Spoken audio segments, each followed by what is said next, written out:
everybody, welcome to Roundtable Live. My name is Bear Taffy, joined by Northern Lion Mathis Games Rocklee Smile. Welcome, gentlemen. How you doing? Hey, everybody. Hello. Good to have you. It is May 20th, 2016. We are here to talk about video games for your delight for about 2 hours or so. Before we even start, I do want to say that my dog is currently watching. Big fan. He's downstairs. I turned it on because he's all by himself. But for a second here, can we all just confuse him, if you wouldn't mind? Hi, Chubbs. Who's a good boy? Chubbs, he's a good boy. You doing so good? Hey, bud. He's a nice job. Bad boy. Bad. No, he's fine. Sorry. Who's gonna feast on the flesh of his owners? Who's gonna salute the Dark Lord? Oh, he is, absolutely. He's a dark dog, man. He gets into those let's not. those rituals late at night. We got an interesting docket today. It's a slow news week. We'll be the first to admit that, but a couple of interesting things. The Oculus that Nick has now acquired and has first-hand experience with. Really excited to talk about that, get in depth with the discussion there. But they've also got some interesting news that's come off of Reddit today. Apparently, the DRM is becoming a much bigger issue. We'll get more into detail about that in just a bit. tinyBuild and their PR initiatives. We want to have a very interesting conversation about that as well. More importantly, the release of One Troll Army on Steam for free. So, interesting stuff there, too. We're going to talk about Enter the Gungeon more now that we've all, or most of us have at least had the chance to get much deeper into it. We want to talk more about the specifics of that game now without spoiling too much, so forewarning there, too. Homefront: The Revolution for a touch, as well as Salt and Sanctuary that was just released on PC this week. And we'll get to Dark Souls 3 a little bit as well if we have the time, sort of similar discussion to what we're going to be doing with Gungeon there. To start off with, though, as we mentioned, the Oculus Rift.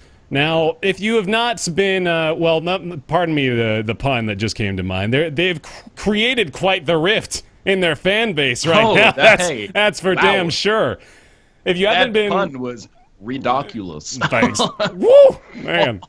Dan Giesling linked us some dad joke vines, so I've been practicing. So a typical day for Dan. Right, yeah.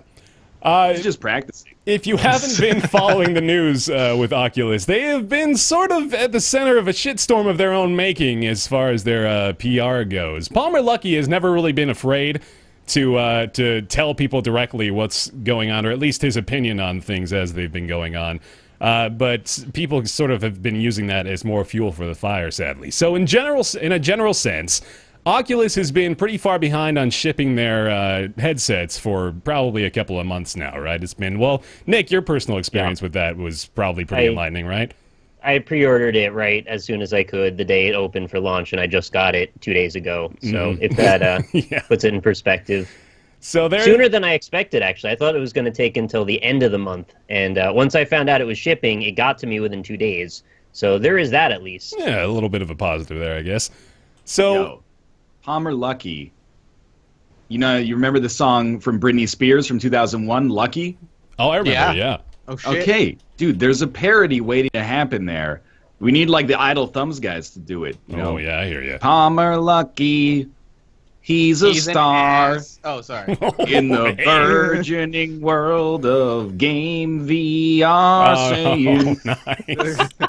Needs to stop. Oh, early practice for Nick's Weird Games. You're always on for the songs. My hardware doesn't need a lift. Why do people shit on Oculus Rift? Something like that, you know? That was incredible. It writes itself. The next damn Weird Al. You emptied the coffers far too early in the show.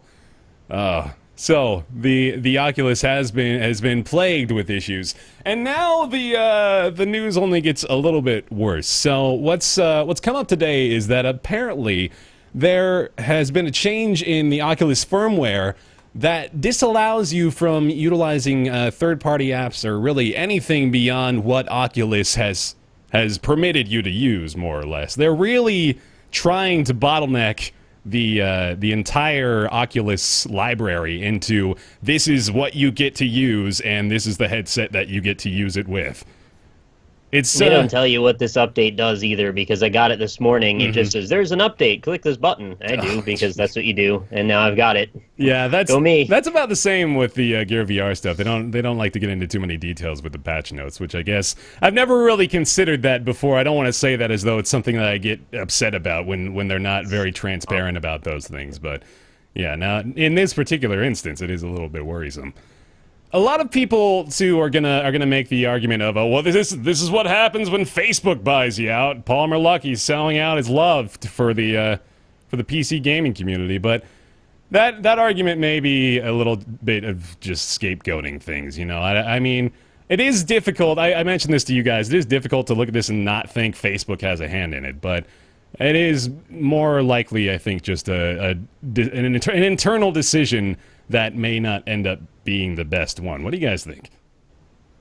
It feels like, and I don't know if this is going to go to Vive and all this other stuff, but it feels like they're treating the Rift like, as opposed to treating it like an extended piece of hardware for your PC, they're treating it like a console. Mm-hmm. Yeah. And I don't like that. Because buying a VR headset, you're only going to be able to buy one. It should be being like you're buying an extra piece of hardware for your computer to extend or you just do more with your PC. Your PC is your console. The Rift is something that you buy to add on to your PC to do more with it. So them treating it like a console, adding DRM and being like, look, man, it's either PS4 or Xbox One. You got to pick one. You can't play the PS4 games on the Xbox One when it's not a console by any stretch is stupid. It's really stupid. Especially a lot of the Oculus Rift exclusives are going to be available on the Vive in a few months. Yeah. I pretty much agree with Mathis on this also. I feel like I bought the Oculus in general because I wanted the one with the least amount of walls and the one that would have the most support. And this feels like they've immediately put up a pretty solid wall. Mm-hmm. I should apologize, by the way. I'm kind of under the weather right now, so if I sound extra quiet or anything, it's just from that, just so everybody knows what's up. Yeah, it sounds fine. But yeah, it's just very disconcerting and sort of sad to hear this news right after I freaking just get the thing the other day. That's encouraging and for you, especially. There was also that other news too back in the day, remember, where they were saying like how they were reporting information back to Facebook servers and there was like an always running service going on in the background. I haven't even looked into how to disable that or what the deal is with that right now. Maybe surprising no one though, right? Yeah. Yeah. It's not super surprising, but it's still sad and a little frustrating. Mm-hmm. I mean, it's disappointing because, like, VR is this new... It is a new platform in a way that everybody wants to succeed, but we've already got, like, this business of, like, okay, yes, I'm Palmer Luckey, or I'm someone at Oculus that is in charge of steering direction for the company. I do want VR to succeed, but I want us to be at the forefront of that. Yeah. To kind of, like... And we were talking about this in the Skype call earlier, but... I get it if you're like Oculus and you have some kind of exclusive, you don't want somebody with an HTC Vive to be able to be like, okay, I can play the Oculus exclusive just by using Revive. So you force them to be incentivized to pick up your platform and then you keep them from eating your lunch a little bit. But at the same time, consumers right now, I think, justifiably, you're like, shit, I just spent like $600 or $1,200 on a VR headset and I can't play this game that feels like a huge ripoff. And I don't know if anybody out there, at least right now, is going to be like, well, I just spent $1,200 on a Vive, but, you know, they came out with Layers of Fear 2 exclusively on Oculus. Right. Like, are you going to pay $600 to pick up another game on Oculus? No matter how good it is in the first place. Sounds an awful lot like... so I think just in a general sense, a lot of companies are trying to look at the prospect of either games as a service or just really... trying to transcend beyond creating a product into creating something that you can build off of to sell even more shit, right?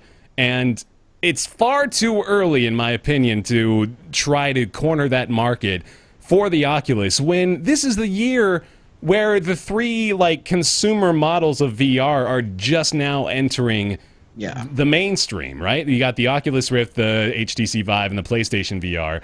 Those are all just now coming out of development and getting into people's hands.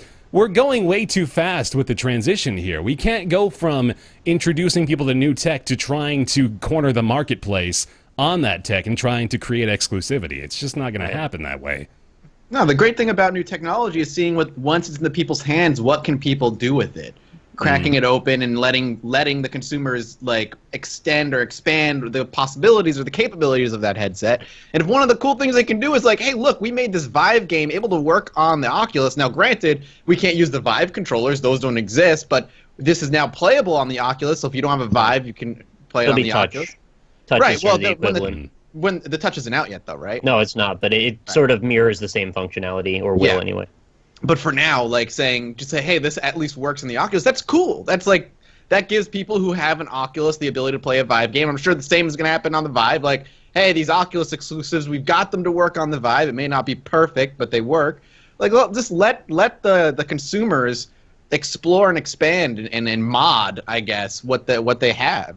That's gonna allow the consumer base to grow. And that's it's easy for us to say, like as little guys, but my perspective is like if you worked or if you were high up at Oculus, right now you should be stoked that people are buying Vives or even Gear VR.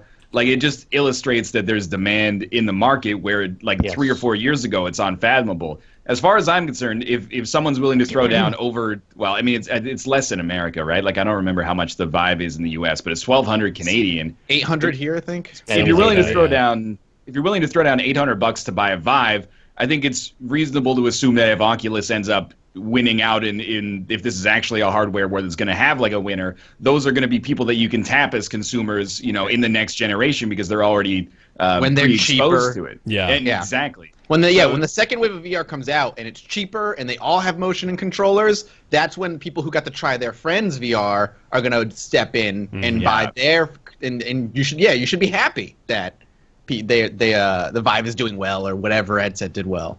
Yeah, so to kind of like exclude people like that and not give them the ability to basically, let me put it this way, to hamper their ability to enjoy their extremely expensive purchase from an entertainment standpoint, just seems to me to kind of be like, you know, nipping it in the bud, basically, where we could, you're developing like interest in the medium and you're kind of like, okay, like we already got your money, like stay away from us for now. Like we don't want you to enjoy it unless you buy our platform right now. Yeah. Interesting to note, too, as far as Mathis's argument for allowing the people to just sort of take it and do as they will with it. Google's sort of employing that approach now with Daydream. They just were... their VR headset, yeah, they recently were just talking about Daydream. I'm pretty sure it's not... Oh, it's coming in fall 2016, yeah, so not quite available yet. But they've, of course, had Cardboard for a while as well, which was really like as close to an entry-level VR headset as you can get, right? Which is literally a piece of cardboard with some magnets and lenses and shit inside of it that made it work effectively as a VR model. But Daydream is more or less going to just lay the framework out for everybody to begin getting into the VR space and start to develop for this platform. So they're almost the opposite at this point, you know, like with Oculus trying to narrow everything down into the Oculus umbrella. Daydream is sort of the answer of, oh no, we're gonna let everybody do this. Like, literally anyone can take this piece we've laid out for them and start to build off of that. And that, as Mathis said, I think that's the way to go. Not to make Google out to be our holy lords or anything like that, but it is, I think, the correct direction at least.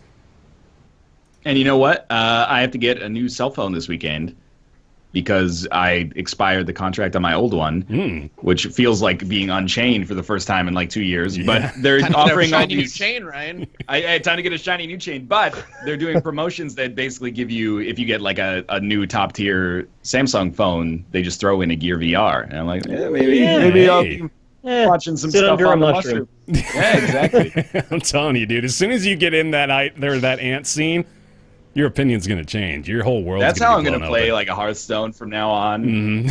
Under a mushroom. I'm going to watch really grainy like 90s Wu-Tang Clan music videos. You know how people always say like the first time you drop acid or something, like your whole life's perspective changes permanently. Right. That's the mushroom trip, man. Like that's what people would do on acid, I'd imagine. But this is just the real thing. Is like you get the VR headset on, and that's basically the experience. It's life-changing, dude. Acid emulation. But then if I go in and I'm like, hey, do you have the Gear VR thing going on? They're like, nah. I'll be like, oh, okay. Yeah. Well, I'll still buy the phone. But... It was kind of funny to me too. I mentioned how Palmer Luckey is not really afraid to, you know, get online and defend his company. Really, it was interesting to me to see that he argued that they're not trying to, necessarily funnel everything into exclusivity for Oculus. He used the argument that their support for other headsets, such as the Gear VR, is indicative of that.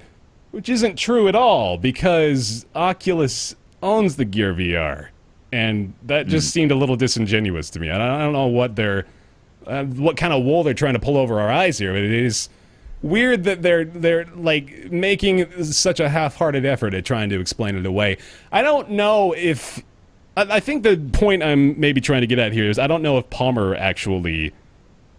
like, genuinely believes that anymore. I'm wondering if he's just a mouthpiece at this point. And this is obviously a pretty bold statement, you know, but at the same time, it seems like everything we learn about Oculus, the further we go into this, the more reason we have to distrust them, unfortunately. I don't know. I mean, I would do a lot of things for $2 billion. Yeah, or no, $1 billion okay, or let's say whatever. that first. And I am not at all going to be the guy that's like, this motherfucker's selling us all out for $2 billion. No, he made the right choice. He's a very rich man now, but... I would just do what Notch did and just have candy hallway and play Magic cards for the rest of my life. He's got it made. Well, it's interesting that you mentioned Notch too, because he was one of the early ones to say, like, okay, as soon as Facebook started getting their hands on Oculus, he just pulled out right away. Like, there was going to be Minecraft on the Oculus, right? And then that immediately turned into nothing. So maybe another telltale sign. You never know. What's interesting to me is that I mean, I don't really know how it's set up from a corporate structure level, but Steam is the software provider for the HTC Vive. Mm-hmm. So I mean, I don't know who has greater ownership, HTC or Valve. I would assume probably HTC, as I imagine it's a larger company. But anyway, like on Steam, you can purchase games and play them using your Oculus. Yeah, I'll talk about that later. Okay. I actually Apparently don't know you can't. if on no, you can, but it's weird. Okay. On the Vive, you basically just load into like the Steam virtual environment or whatever. Can you? I mean, it's like it seems like it's not 1-to-1. I guess is what I'm trying to get at. But I'm getting like too many levels deep in like the. I think I know. understand what It's you're trying to say, but yeah, it's not exactly comparable. If Steam said, "Hey, your Oculus is plugged in. We're not letting you play shit," that would be a huge news story, right? Much larger than this one even is.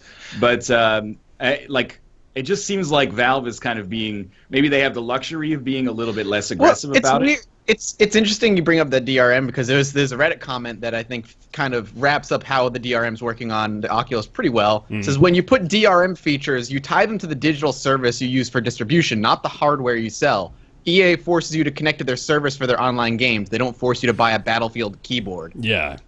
Yeah. It's a new frontier in that respect as well, and I don't even necessarily mean that in a good way. I think they're almost finding a new way to exploit people. Not to use such strong language, because I don't think this is this doesn't even seem like it's necessarily a something done out of spite, or you know, it's not. There's no malice here. There's no real desire to try to ruin people's experience. I think this is just something that they thought they needed to do, right? It's so... I'm not even sure what the limitation is, to be honest with you. Exactly. I think it's so minimal in the respect of what I'm trying to do. Like, my Steam games will still work just fine, and that's the majority of the only other place I would care about.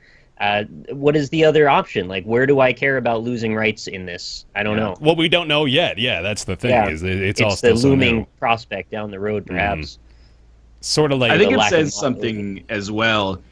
There's sort of an uncomfortable implication, which is, well, why if you're locking your software behind the proprietary wall of your hardware headset, like it kind of seems like that's your only competitive advantage is that software. Yeah. Like you're basically admitting or at least implying that there's really no reason or less reasons to get an Oculus than to get a competitor. In the sense that it's not selling itself on its hardware, you know, specifications or something along those lines from a product. It's like a console.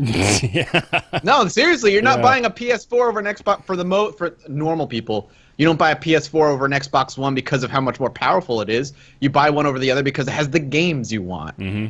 And just to be clear, I'm not saying that the Vive is better than the Oculus. It's just that the fact that they're saying we don't trust you to buy our product on its merits. We want to give you an extra reason to do so that is a little bit anti-competition. I wouldn't even say disconcerting, but I do think it sends that message on some level that they're saying you need our special key to unlock this door to play our stuff. I wonder how much of it was so in 2014, 2015, mostly 2014, Oculus sort of was just the powerhouse, right? There wasn't really a challenger that was showing up yet, at least back then.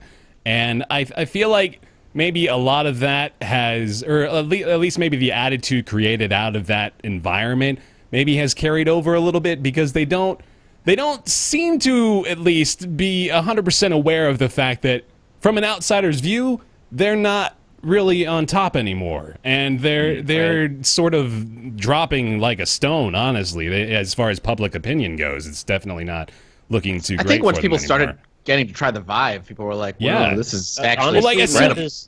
my opinion changed almost as soon as I tried the Oculus. I felt like I kind of made the wrong call, to be honest. So that's perfect transition there. Let's get into Nick's actual experience with the Oculus. So go for it, man. All right, so I got my box the other day. It's very exciting. As always with new hardware, you get this big old chunk of stuff, and you want to break into it and have an awesome time looking at all the stuff. And I did that. I actually made an unboxing video with Lynn, and I'll put that up later tonight or tomorrow. And then, from that perspective, it was packaged very neatly and nicely, and I have no complaints there, as it would be a bit of a stretch to imagine I would. So there's a few components in the box. You've got the sensor, you've got the headset, you've got an Xbox One controller, and you've got this little remote thing, which I'll show you here. This guy here, which actually you can play a couple of games with. It's got sort of like an iPod wheel with a button in the center, and then it's got like a home button here, and then volume up and down, and the middle button is just like back, I guess. Okay. So that's not really, you're not gonna do much with that, but it's something at least. And then obviously the Xbox One controller takes up the rest. So you need two sets of USB 3 ports open, and you need one HDMI cable ready to go. Not a problem generally, until you realize that there's certain USB 3.0 ports that aren't supported, which was very frustrating for me, because I guess the controllers that operate them, like the software bridge that happens inside of the motherboard, has to be of a certain specification for it to recognize it as a USB 3. Otherwise, it assumes it can't understand what you're doing. So the headset plugged in fine, and the HDMI and the one USB worked, and then the other one wouldn't register at all. So I thought, am I screwed? And then I started looking, and people were like, oh, yeah, you've got to buy a PCI card for that. I was like, fuck me. Seriously? I just got this thing. I'm ready to go, and now I've got to go buy some hardware. So instead of buying hardware, I found that it would actually accept it as a USB 2 for the sensor, and I rolled with it from there. Only now, everywhere I go, on every single screen I go, it says Oculus may have some issue with your hardware and is not fully supported. Oh, God. And so there's this freaking box that hangs over you every time you look up in the menu forever, saying that something's wrong with your setup. And I ran the hardware pre-check thing on it before I bought it, and it said my CPU was not good, which it was just not correct. My CPU is fine. I have better than the minimum specification, but it didn't pick up any problem with my USB ports. So the thing it had an actual problem with, it didn't find, and my CPU, which was fine, that didn't. I've heard a couple of people have issues with that diagnostic program before too. Yeah, it seemed really badly coded, and it just wasn't ready for consumption. And that was kind of the same impression I was getting from the setup, from putting all the software together. So your first thing is you got to go to this website, and it gives you the thing to download, and then it runs a bunch of diagnostic stuff, and then it pulls together a bunch of drivers, installs a bunch of stuff, and steps you through one at a time all the things you need to do. And in general, it wasn't that complicated or difficult. It was just very frustrating when I got to the point where the USB port didn't work properly, and I didn't know what was going on there. So I was like, well, those are USB 3. Why do they not work? So I had to do some research. Eventually got past it all, got through to the actual setup where you're actually wearing the visor. And that was pretty exciting. My first time actually wearing a proper VR visor and seeing things in 3D. That was my first moment. I put it off for a long time. I had a few times where at PAX I could have worn one. Never did it because I wanted it to be a special moment. And actually I had the same moment with Lynn where I was like, dude, this is it. This is the moment. I'm going to get to wear VR for the first time. This is so exciting. I was giddy. This is a big deal for me. Yeah, dude. Absolutely. My cat just threw up all over me. Oh my God, really? I heard the Oh, wait, Oh wait, my God. If Couldn't at handle how all excited I appropriate, was. please give us a visual. No. Oh, I'll be back in like 2 minutes. holy shit. That's awesome. All right. Continue, Nick. I'll just keep babbling. Right, so I you got to the okay, actual buddy? setup thing. I was very dismayed at constantly seeing that thing saying I'm not going to have a necessarily good experience with. Wow, that is a great shuffle he just did off camera there. So you're brought to this this little room where it's like it's got a fireplace. It's like a museum, and there's this. It's like a launcher area, right, where you've got a bunch of games in front of you and Yeah. a shop.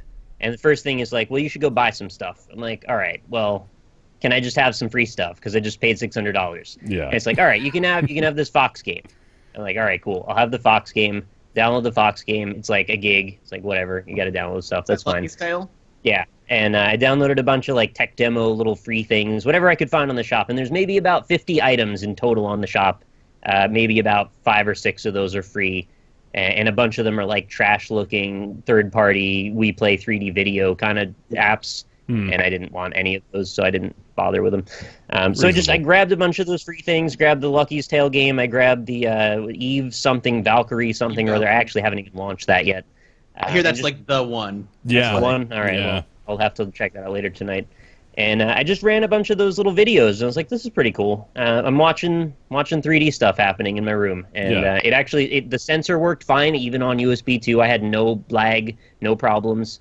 And by all accounts, the tech actually works exactly the way I wanted it to. It was completely seamless, like it was totally fluid, and I could look in 360 degrees around me, and there was no problems at all. It just kept up with my head. As fast as I could move it, it was right there. No lag at all, no stuttering, nothing. Nice. So in that respect, total thumbs up. Mm-hmm. Where I felt like it fell short, though, Here comes the it butt. kind of looks like shit. Oh, no. I'm a bit more picky than a lot of people, I guess, and this is, I think, something everyone needs to hear. But the graphics you see of VR programs on the internet are the captured versions, not what you see through the lens. And what you see through the lens has a lot of screen door effect. Even though I thought we were kind of getting past that from the DK2, there's still a lot, and it's still very noticeable. And you combine that with the way that the lenses are in general. You also get these lens flare edges around all white light sources. You get a lot of like flariness that just generally looks weird. And it's like it's hard to just get a crisp edge on anything. Everything feels like it's kind of dreamy and far away and a little weird. And I was very dismayed by that. And especially if you see anything that's bright white. And there's a lot of their design ethos that's bright white and like just stark looking, like the Mirror's Edge kind of ethos. Yeah. And that's the least useful when it comes to what plays well through a VR headset, it seems. So that was very dismaying. I really didn't like that. And when it came to trying different things, and I experimented with probably 5 or 6 other games, Steam games, that I knew what they looked like on my monitor, for example, Dirt Rally, the resolution doesn't hold up, and it's really hard to read text. Everything's very smeary and grainy. And it looks just kind of off. Like, you wouldn't want to watch a movie in it. You wouldn't want to look at pictures in it. And if you know what a game looks like, you're going to feel like you're playing the shittier, not premium version of it. So I was rather disappointed by that. And I think the Vive is going to be in the same camp. It's just a bit earlier when it comes to the resolution than I wish it was. Right. The there's- resolution sounds like just the primary issue there. You're not really going to be able Yeah. to see like defined lines or exact borders for assets at 640 by 480 on both sides, right? Things that are far away, like if you're playing a racing game, which obviously you've got to look down the sight line to where your turns are, everything looks smeary at that distance, and it really does the game a disservice to play it that way. Mm-hmm. So I was quite disappointed by that. I mean, again, the tech works fine, and the stuff that is designed for it specifically, it generally plays fine. I found Farlands to be kind of exciting and fun, which, if you don't know, it's sort of like Pokemon Snap crossed with sort of a mini Animal Crossing, where every day you come back to this alien world and look around it. And the premise is basically you point and click with the remote, and it teleports you to the perspective, sort of like in Myst. And then you can look in 360 around you, and you've got to like take pictures of stuff and feed animals and find out all you can about this world.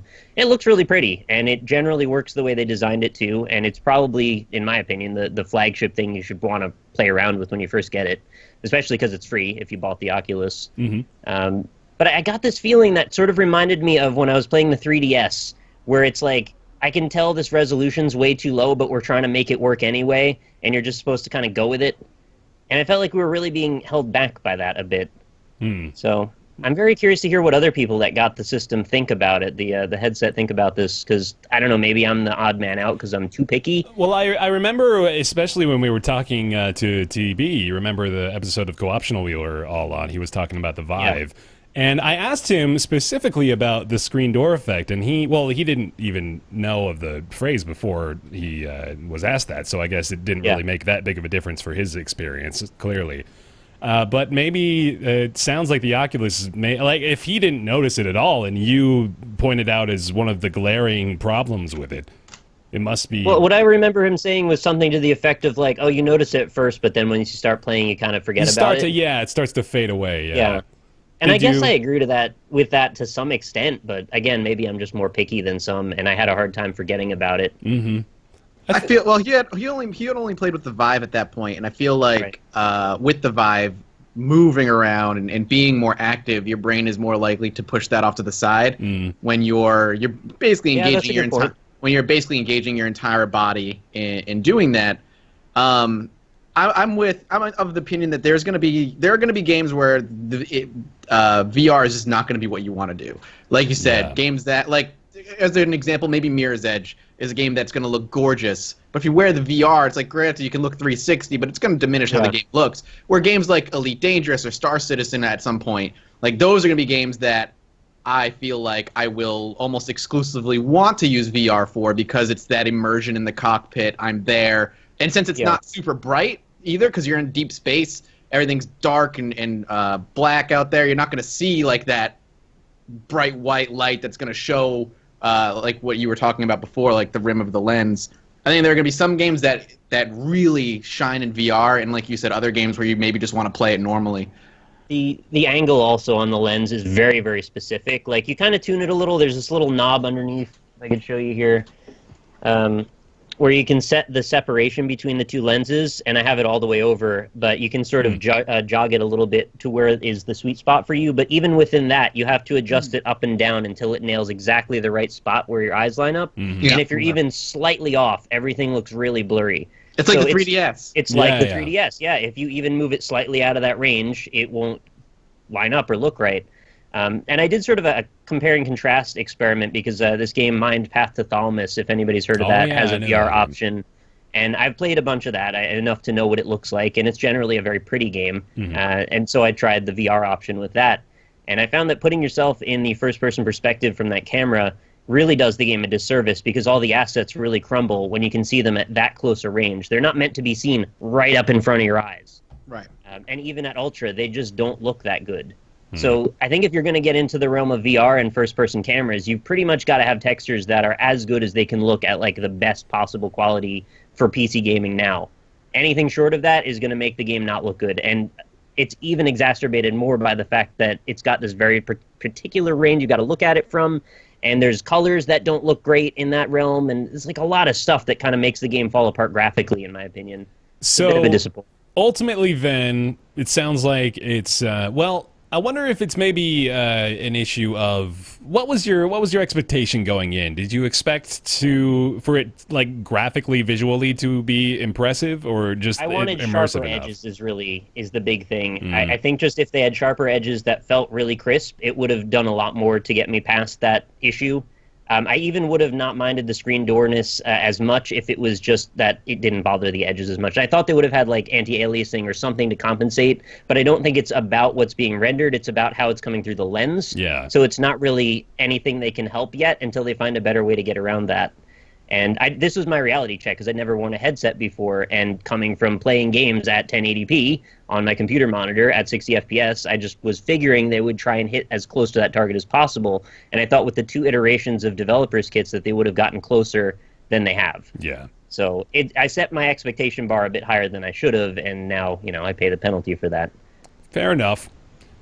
All right. Well, overall, then, let's boil it down to the binary review system that we've all come to love, I guess. Would you recommend purchasing the Oculus in its current state? I feel like if I had to do it again, I would have probably waited another iteration, especially because now that I know the Vive is going to be the one that majorly is going to get support, is what it's appearing to be anyway, and then Oculus is now walling itself off. I want it to be as integrated with my Steam library as possible, and I want to use the Oculus dashboard as little as possible.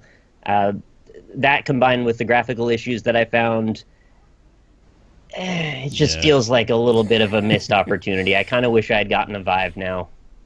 There's the back of the box quote from Oculus. I wish Smile. I'd gotten a Vive. Yeah. If you order it now, it could show up by July. That's right, man. They've apparently had to stop shipping due to excessive demand or something like that. That might be. Mine has not shipped yet, but I ordered it like in April, so it's not really that far off. I'm not that I won't be insulted until like June 1st, and on June 1st I'm like, you said it was gonna ship in May. But we got like another week and a half before that happens, and when it gets here, I'm excited, man. Yeah. The worst case scenario is like it arrives the day before we fly for E3, and then the whole time we're in LA, just be like, That's when you pack up your desktop and, there you go. and we never leave the room. We just play Vive the whole week. There's one more thing I wanted to hit before we move on, Sure. And that's the Steam integration with it.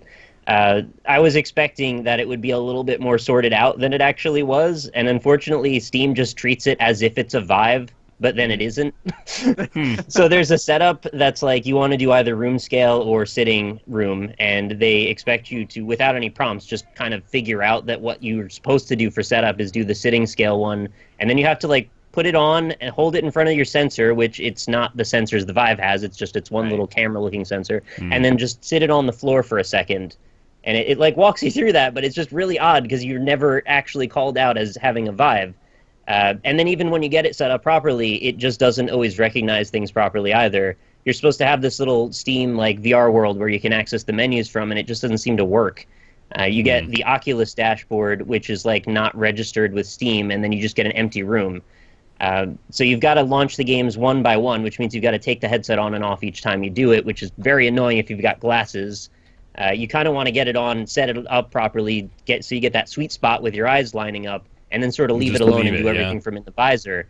And you got to keep taking it on and off over and over. So that was a bit frustrating. I imagine this will get streamlined more, but for now, it's just like they treat it like only the Vive exists, despite there being entries all over the Steam marketplace that say there's an Oculus out there. They just don't. Yeah. So integration needs to happen better. There's other stuff that'll probably come in third-party apps unless they block them from existing. That might streamline that. I wanted to get the VR desktop app, but then I kept seeing reviews that are like, don't bother. So I don't know who to believe right now. I'm in a bit of a weird spot. We still gotta. We just have to exercise quite a bit of skepticism, I think, still, as far as this entire platform goes. You know.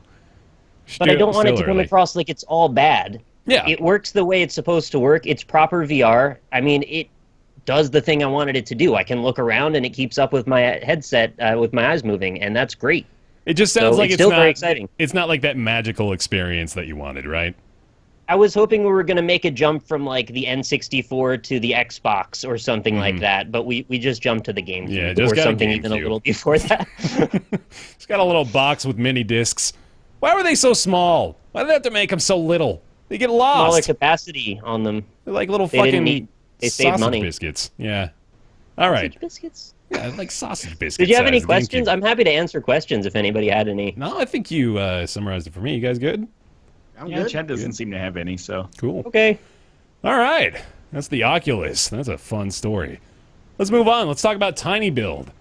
tinyBuild, a publisher you may have heard of in the past. Most recently, in fact, this week, known for releasing one troll army on Steam for free. $0. You can go get it right now and install it and play it at this moment for absolutely no cost to you. The thing I just did, though, like literally the sentence I just spoke, is sort of the topic of conversation here, of how tinyBuild has actually managed to sort of get at the forefront of indie publishers here by way of taking advantage mostly of Twitch. It seems like, in a general sense, tinyBuild tends to focus pretty heavily on Twitch, on ways to utilize Twitch from a marketing perspective. So, one troll army in particular, they told everybody, they told their 100,000 plus Twitter followers, if you can beat us in this game, streaming live on Twitch, I imagine is what they were doing, you get the game for free. So, naturally, Twitch chat took up in arms and managed to do it within a few hours, unsurprisingly, and made the game free. They've done things like this in the past. With Punch Club, for example, they integrated quite a few ways to utilize Twitch chat in the game. I think they did some sort of promo on Twitch as well for that. I don't know if it was necessarily like just streamers are playing the game sort of thing, but they also, I should mention this as a full disclosure thing, they also had an affiliate program for that. So directly through tinyBuild, streamers and YouTubers could sign up for their affiliate thing and actually sell Punch Club with their own customized link with a coupon code for it. So that was kind of neat. But I did get money for that, so FYI to everybody. But the general topic of conversation here is tinyBuild, and I want to talk to you guys about how you feel about their approach. Because as I mentioned, it is mostly Twitch stuff, but they have, to a measurable degree, found some success with their approaches. Do you feel this is effective? Do you feel it's maybe a little disingenuous? Ryan, I know you have some particular opinions on it. I wouldn't necessarily describe it as disingenuous, but you know, I'm something of a grizzled, cynical veteran of this industry, or like almost as close to it as you can get. And I will say that when I see channels that are newish and they're like, oh my god, like tinyBuild, they're so pro Twitch and they give us like so much respect and that's awesome. I'm like, you need to recognize that even like the people working at tinyBuild that I've had interactions with have been lovely people, but they are trying to sell their video games and sell you on their brand as well. And you are like the mouthpiece that gets that message out to more and more people. So even though it is like oh, there's love for tinyBuild for Twitch and there's love for Twitch for tinyBuild, like there is a transaction that is close to financial that is happening there that's kind of in the interest of both parties. So I think tinyBuild for the most part has done a pretty good job. And as I was saying in our text conversation, I don't think that anything that they've done has been unethical. But I am wary of any publisher that is just like, you know, we heart Twitch this much, like we heart YouTube. It's good, and for a long time, nobody on Twitch and YouTube as content creators were getting like any respect at all. And this is kind of a situation where a smaller publisher has come in and used that to their benefit and been like, well, these guys have like, you know, huge audiences relative to a lot of writers and traditional press in the games media that we can take advantage of.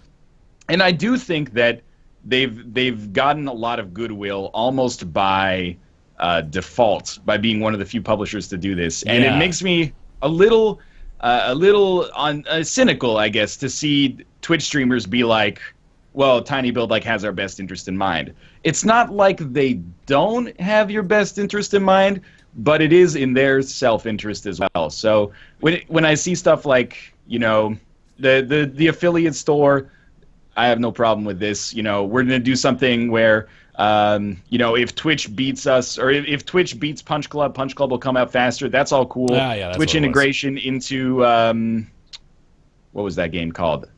Party Hard. Neighbors having a Party Hard. Twitch integration into Party Hard was kind of neat. And even this One Troll Army stuff has been cool, but I do worry that there's maybe a little bit too much like rah-rah tinyBuilds that streamers maybe are not aware of the fact that they're also being used in a way. I mean, I don't want to go super cynical here, but is that not just the way Twitch is? They're rah-rah about anything that is pro-Twitch.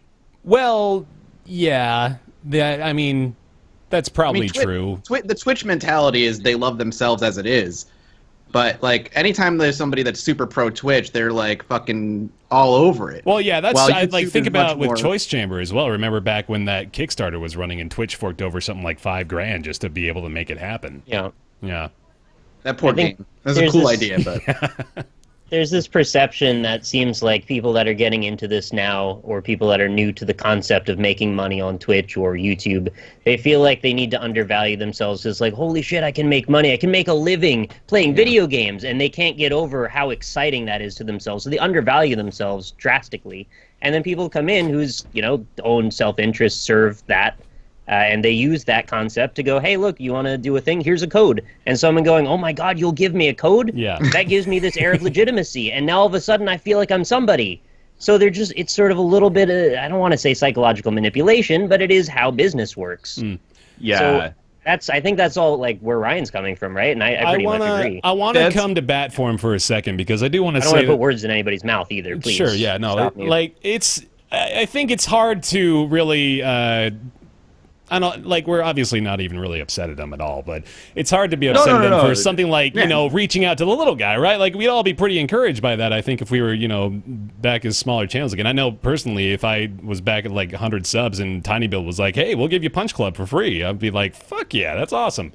But yeah, like it is important to know that is definitely a business relationship. But I also want to come to bat to them and say that while it is sort of iffy whether or not these are really just like them being genuinely just the good guys for all the little content creators out there, it is also interesting that they've managed to take what would otherwise maybe be considered probably mediocre to okay games, and they have created these publishing whirlwinds around them to make them pseudo-successful or very successful. Like in the case of Punch Club, I know Punch Club sold very well, and in retrospect, looking at Punch Club, I liked it quite a bit, and then it turned out to just be sort of okay by the end of it.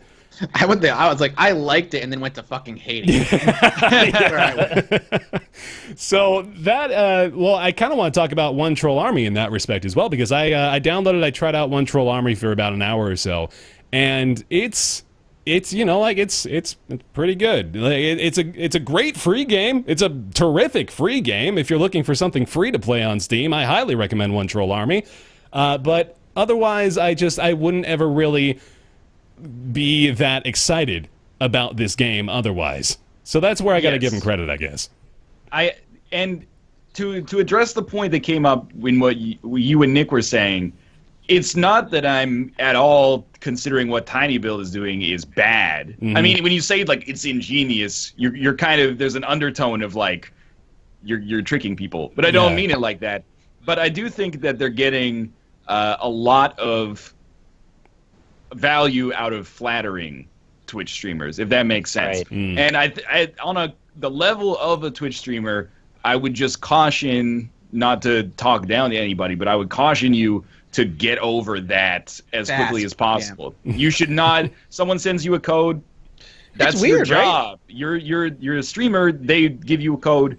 You play their game if you like it, and then that's like the currency. That's the flow of attention that happens. It's weird because like this was the mentality on YouTube years ago, right? Like when we were all just starting out, back when YouTube's fucking home channels looked weird and you had a banner all the way around your channel. Yeah, man, I remember those days. Getting gaming codes back then was just like, oh my god, I have value. I can't believe they love me. This, that, and the other. But you very quickly need to, like you said, move past that because you realize not that the game companies are, like you said, like not valuing you because they clearly are valuing you, but you are giving them something in return, and that is free exposure. They're giving you a game, and they're not paying you to play it. They're just giving you the code, and you then play it and give them this free advertising. Once you realize that, you can move past that whole like honeymoon phase of like, they love me, I'm amazing, this is great. You can still feel like that, but I also feel like there is something disingenuous on an individual level about being flattered for being recognized as like a streamer or a YouTuber,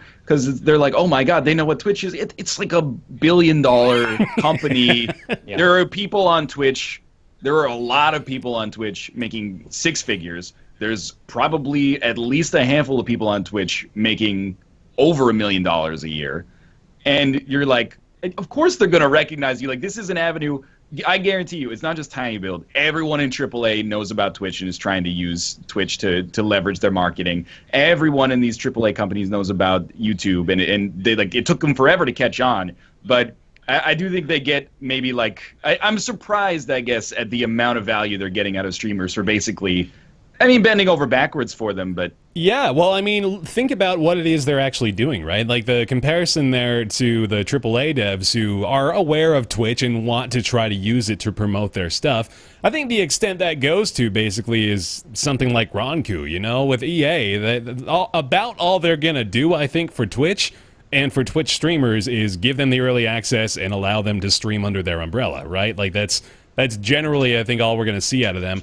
tinyBuild is offering games for free, right? Like they are saying, if you do this, we will put out a game for free. If you do this, we'll release the game earlier. Like they have a level of control, I think, because of the size they are, that allows them to do such extravagant things in order to actually drum up publicity. Well, the cynical side of me says, okay, well, if they were releasing it for free, then the game was done anyway. Yeah, who gives a definitely. Shit? Well, and one troll army, how much were they going to charge for anyway? 50 cents, 99 cents? I totally agree with you there. Yeah.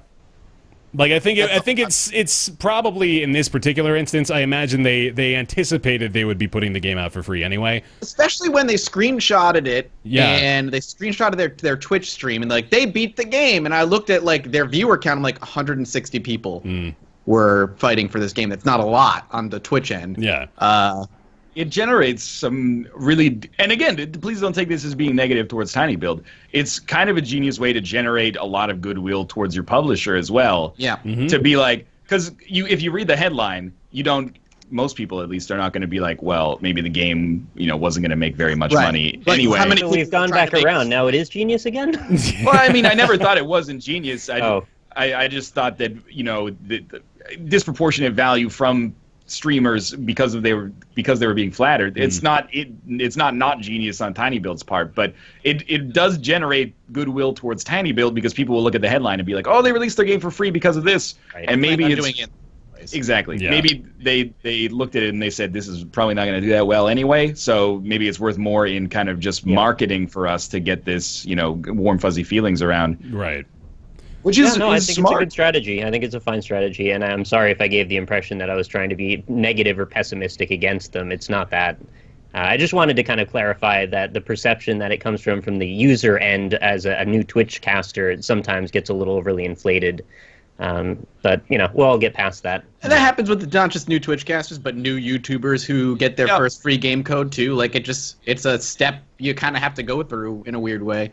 Yeah, I'm not going to sit here and pretend I wasn't stoked as all hell to be getting codes back in the day, man. I was pumped. Of course, it was great. we all It's were. the contrary. In fact, we were kind of advocating that more people needed to just straight up be giving codes to people in emails as we were trying to make promotion be an easier thing for everybody. So this is honestly a step in that direction. I can't imagine why I'd be angry about that. Yeah, quick note, by the way, if you're a developer watching our show for the first time, you should absolutely send a code with the initial email you send. Do it. Do it, do it, do it. I think what I'd Please like do. to... look, I will go to bat for publishers as well. There's publishers I love working with, and their game, a game being released by that publisher is basically enough reason for me to play it. Not only because I like working with the people at the publisher, but because they have a good track record. Right. So what I'd like to contrast tinyBuild with, and again, I'm not saying they do something unethical, is Devolver, where Devolver did do like the Cobalt and Richard Hammer Gungeon marathon, but it was fairly ungimmicky. It was mostly just like access and then some codes going in chat as well. Yeah. But I feel like Devolver is like, we come out with good games by and large, like we pre-select games that are probably already going to be solid, and then we just give access to everybody, and that's pretty sweet. It's a little bit less gimmicky than tinyBuild, and I feel for tinyBuild in the sense that, if some of these games are getting scooped, you got to find a unique way to kind of get your game out there into the public headspace. But that's the way that I personally prefer to do business. Is like, your game looks good, give me a code, fantastic. If it's good, we'll play it. As opposed to like there's going to be an event where if enough people play the game, then it's going to drop a free code in the game that's going to show up on the screen, and if enough people in chat type farts, then the fart monster appears and you have to fight it. Like, No, that's Choice Chamber.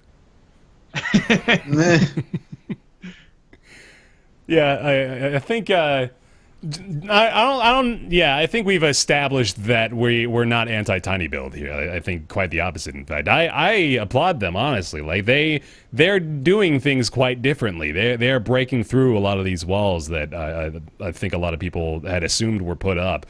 And I gotta commend them for it. But it is important to note also that they are looking to make some money.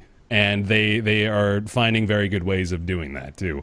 I think just the most noteworthy element out of this for me is that tinyBuild has excelled at turning mediocre games into successes. That alone is pretty noteworthy in my opinion. In that they've sort of taken the publishing game in a new direction. In that they are able to, based on the little stunts they pull and the promotions they run. They are themselves able to sell games. It's pretty impressive. I have to ask, Ryan, were you referencing Force Showdown with that last comment? Yes. Do you think that was too circle jerky? Because I actually had fun with it. I'm so far on the side of like sensitive towards stuff like that. For most games, for me, in my ideal world, it's the game exists, I stream it. Anything that is like a promotion beyond that triggers me in the sense that I'm like, it's like a little gimmicky. Like it's not just the game being advertised on its own merits, but that doesn't mean that it's bad. It just means like it reminds me of like when we did that Cloudberry Kingdom thing. Oh yeah. And it was like we've created this event that has like streamers competing against one another, right. And after like 2 hours I was like, the only reason I'm playing this is because I want to beat somebody. I legit like that game though. I know you did. You? I think that game is relatively weak, and I think that it generated way more attention than it otherwise would have as a result of that, which is the job of marketing. Yeah. But I kind of took myself out of it for a second, and if you liked it, that's fine. I'm not saying you're being disingenuous. You didn't get paid anyway about that. It was just we enjoyed it if we did or we didn't. But I was looking at it, and I was like, I'm enjoying the marketing promotion surrounding this game, not the game itself very much. I can't recommend it on those merits. I was curious what you would say about Force Showdown, because I'm a bit biased. I mean, it was part of a deal that I made, so I honestly enjoyed the game too, but I don't have the objectivity of being on the outside of that. All right. I think that's enough tinyBuild for today. They are... Okay. They're fine. Speedrunners is super good, and I think that, it's better than what a lot of publishers do, and they just, like the game's not that good and it just doesn't drum up any attention. Yeah. I mean, it's cool that there's stuff that we can talk about at least. There's, 12 games that came out today that we're never going to know the names of because they didn't do what tinyBuild is doing. So, more power to them. Great point. Speedrunners, I was just a quick tangent. I was wondering, like, my favorite tinyBuild game is probably Speedrunners. I Definitely so. Speedrunners. It's not even close for me. Yeah. Like, Speedrunners is like a 10 out of 10 party game. Yeah. And I'm trying to think, like, No Time to Explain was okay. Yeah, it was all right. Like that, beyond Speedrunners, I'm looking at it, it's like, these are all just, kind of, they're okay games. They're not that great, not really that noteworthy. Party Hard was okay. Punch Club's just kind of good. Not my favorite. Party Hard was bad. There we go. All right, well, this is brave. Let's talk about a game I imagine most of us pretty much enjoy. That's Enter the Gungeon, and we have talked about Gungeon in the past, of course. Our initial thoughts on the game right after release, but now we've all, besides Nick, I believe, had a good amount of time with it now, 20 plus hours or so for myself.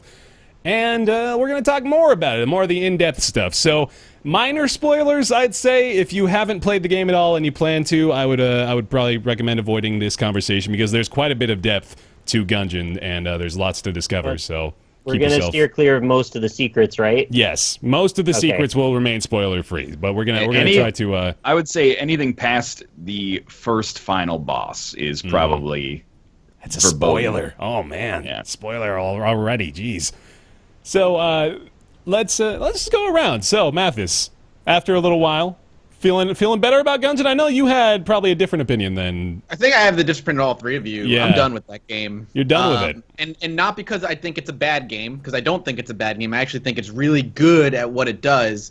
It is just not my style of roguelike. Okay. I don't really have room in my time to be playing two of them, so I have to kind of make a decision over Isaac and Gungeon. And after the chunk of hours that I put into Gungeon, I found myself really wanting to play Isaac more, and I kind of went back to Isaac and kind of left Gungeon in the dust. And I thought, why? In my opinion, it simply just comes down to my preferred style of gameplay, where Isaac, in my opinion, is much more about decision-making and strategy and trying to push RNG in your favor through maybe re-rolls or dice mechanics or what rooms you go into or maintaining your money from floor to floor, not taking red heart damage, blah, blah, blah, blah, blah. Gungeon is more Twitch-based in that you kind of get what you get the guns, and it's more about your reaction and your skill at the game more than it is about your decision-making in the game. And I prefer that style. I prefer the Isaac style, rather, over the Gungeon style. Gungeon is fantastic. It looks great. It plays great. it's just not my cup of tea after like 20 hours. Fair enough. I think I agree with you for the most part there for your reasoning behind choosing Isaac over Gungeon.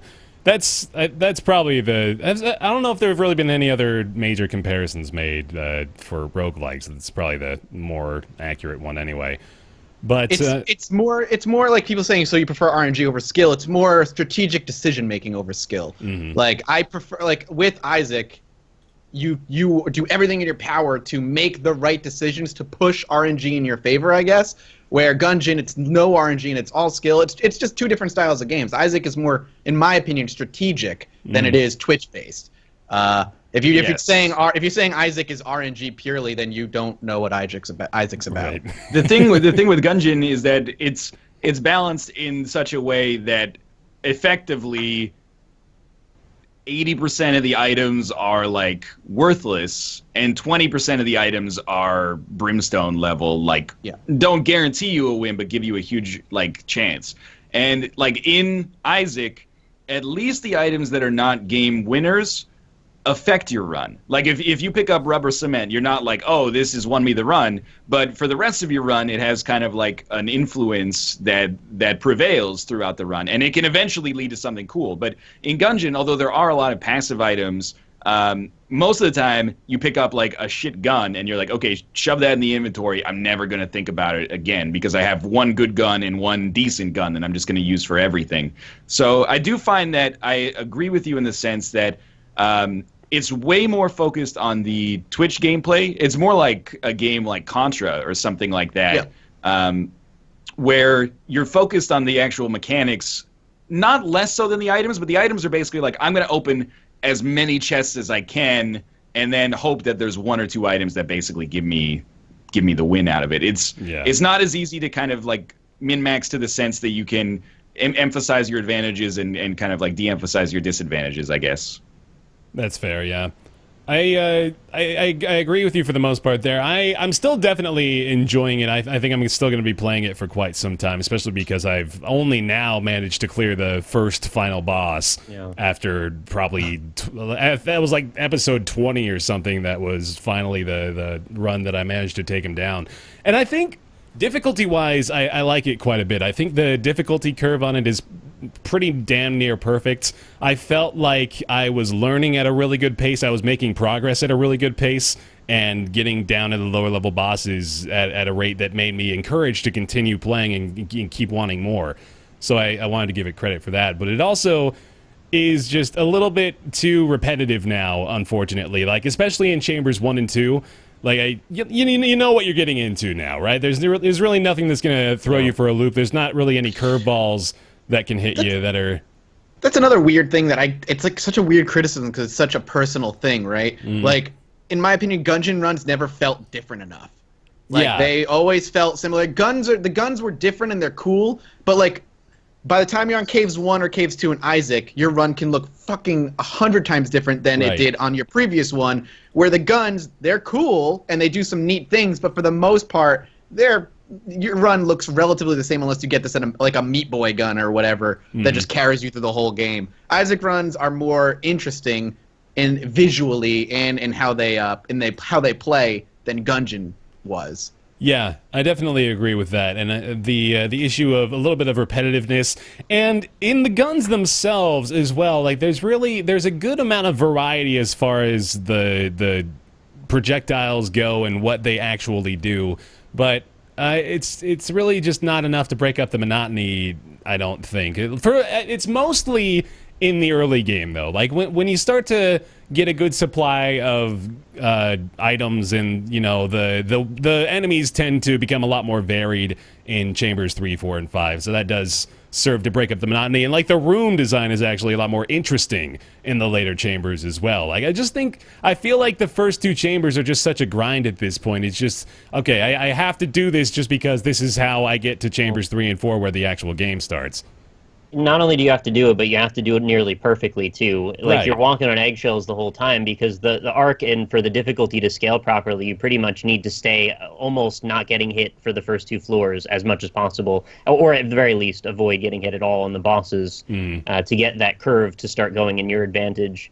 And that in itself can be a little wearing sometimes if you're not in the mood to just be absolutely giving all of your attention to the game the whole time. Whereas Isaac, you can kind of put it on in the background now. Well, maybe not for everybody, but for me, I can just talk and kind of just do other stuff, and the game just kind of plays now. Gungeon, completely not that at all.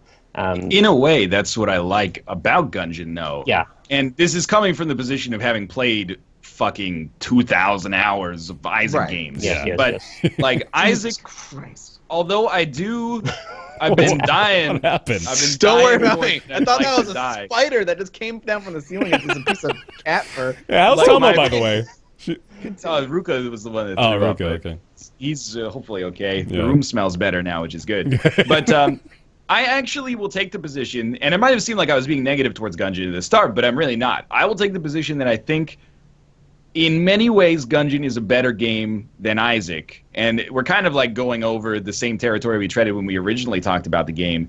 But I think mechanically it's more satisfying to play. There's some joy in the movement and the mechanic of dodge rolling. If I play like 3 Gungeon runs and then I come back to play Isaac, I'm like, oh, the bullet's coming towards me. I want to like hit a button and roll through it. Like I think that mechanic is a little bit transformative if I can put on like a super hoity-toity critic voice here. But let's remember that, this is Isaac on like its 5th iteration. There was the Flash game and then the Halloween update, Wrath of the Lamb, Rebirth, Afterbirth now, and a few patches along the way. If I was making Gungeon a game that is more endlessly replayable, I do think that repetition on the first couple of floors is a problem. And like the first floor taking like 10 minutes is really unsatisfying. Especially if you do that and then you get a shit gun and you have to fight the first boss with your default gun, then you're like, this is pretty lame. Like you just want to restart it. Right. I would like the floors to move a little bit faster. And the other thing, like Mathis is saying, is that I would really like if there were more items that were not game-winning by themselves, but affected your run and could actually like aggregate to make it game-winning in the future. More things like, shock bullets or shadow bullets that allow you to, like, every time you shoot, there's a chance you get more shots. More things that like bouncing bullets or spectral bullets, and even more synergies that you can think of as well. Like if they can add in more about that, or more, things that are more in line with that design philosophy, I think that it'll help keep the game from being repetitive. And I really do think that this is probably the best roguelite that is in Isaac. And like I'll include Nuclear Throne and Rogue Legacy in there. I think it's very considered in its design. Isaac, you can play it forever. And, people are like, is Afterbirth a bad game? I've only put 400 hours into it, and I'm starting to get a little bored. Like, this is the standard that we're dealing with here. Yeah. So if Gungeon is going to get there, I think those changes would help a lot.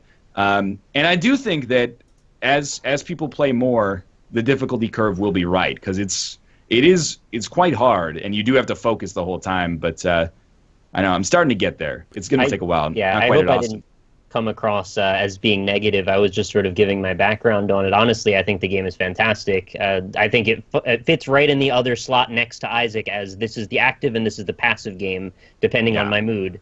And I just needed to be more in that active mood more, and I just haven't hit the right moment. I've got 45 hours in it, which is basically nothing for, I think, how much I need to play it to get good at it. And I am trying 2 different save files. I've got the one that I intend to do for the YouTube series, which I've kind of let lapse for the moment, and then the streaming one. And I haven't gotten deep in it yet, and I still intend to, which is sad, because now I'm starting to feel sort of shitty for telling people not to spoil things for me, because I've gotten rather far away from the launch of the game now. But oh, you're fine. I'll get there eventually, and I absolutely intend to. It's a tough design problem for dodge roll, because probably 60% of the items you pick up in Gungeon are guns, but you can only use one of them at a time, which is where it becomes an issue. So, I mean, I don't know how they're going to deal with that. I assume that they're probably this game is a huge success, so they've got to be working on some form of DLC or an expansion pack or something like that hopefully it expands upon that. But that for me is the crux, is that in Isaac, you pick up an item. Let's take Mom's Heals as an example. You say, oh, it's Mom's Heals. It sucks. But if I now pick up something like number 1, Mom's heals, it becomes better. If I pick up another Mom item, we get closer to the Mom transformation. So there's kind of like an aggregated synergy that happens there. Whereas in Gungeon, if you have like the Mega Buster and then you pick up a Sawed Off, you're like, well, one or the other. Yeah. It's useless. Like I spent a key and I got something that cannot possibly have like a good impact on the rest of the game. Yeah, I feel like there's a lot of time spent trying to catch up in that game versus Isaac, where a lot of the time you're over the curve and just trying to stay ahead of it. Yeah. And that's a big difference in your mentality and how you approach challenges. Because if you feel like you're always behind the 8-ball, like one false move, you screwed your run, you know, that 20-minute time investment starts to weigh on you a little bit more. Whereas if you're kind of carefree about it, you're maybe more willing to try some weird stuff, take some chances, and maybe play a little differently than you did last time. And this is just chasing perfection. Yeah. Which some people really like. Other people find that sort of constraining. I kind of ride the line between the two. We mentioned that these are mostly comments and critiques bred of a ton of time invested into the game, right? So these aren't the surface level issues. These are obviously built from a lot of experience and enjoyment of the game up to this point. I would love if I feel like they need a way.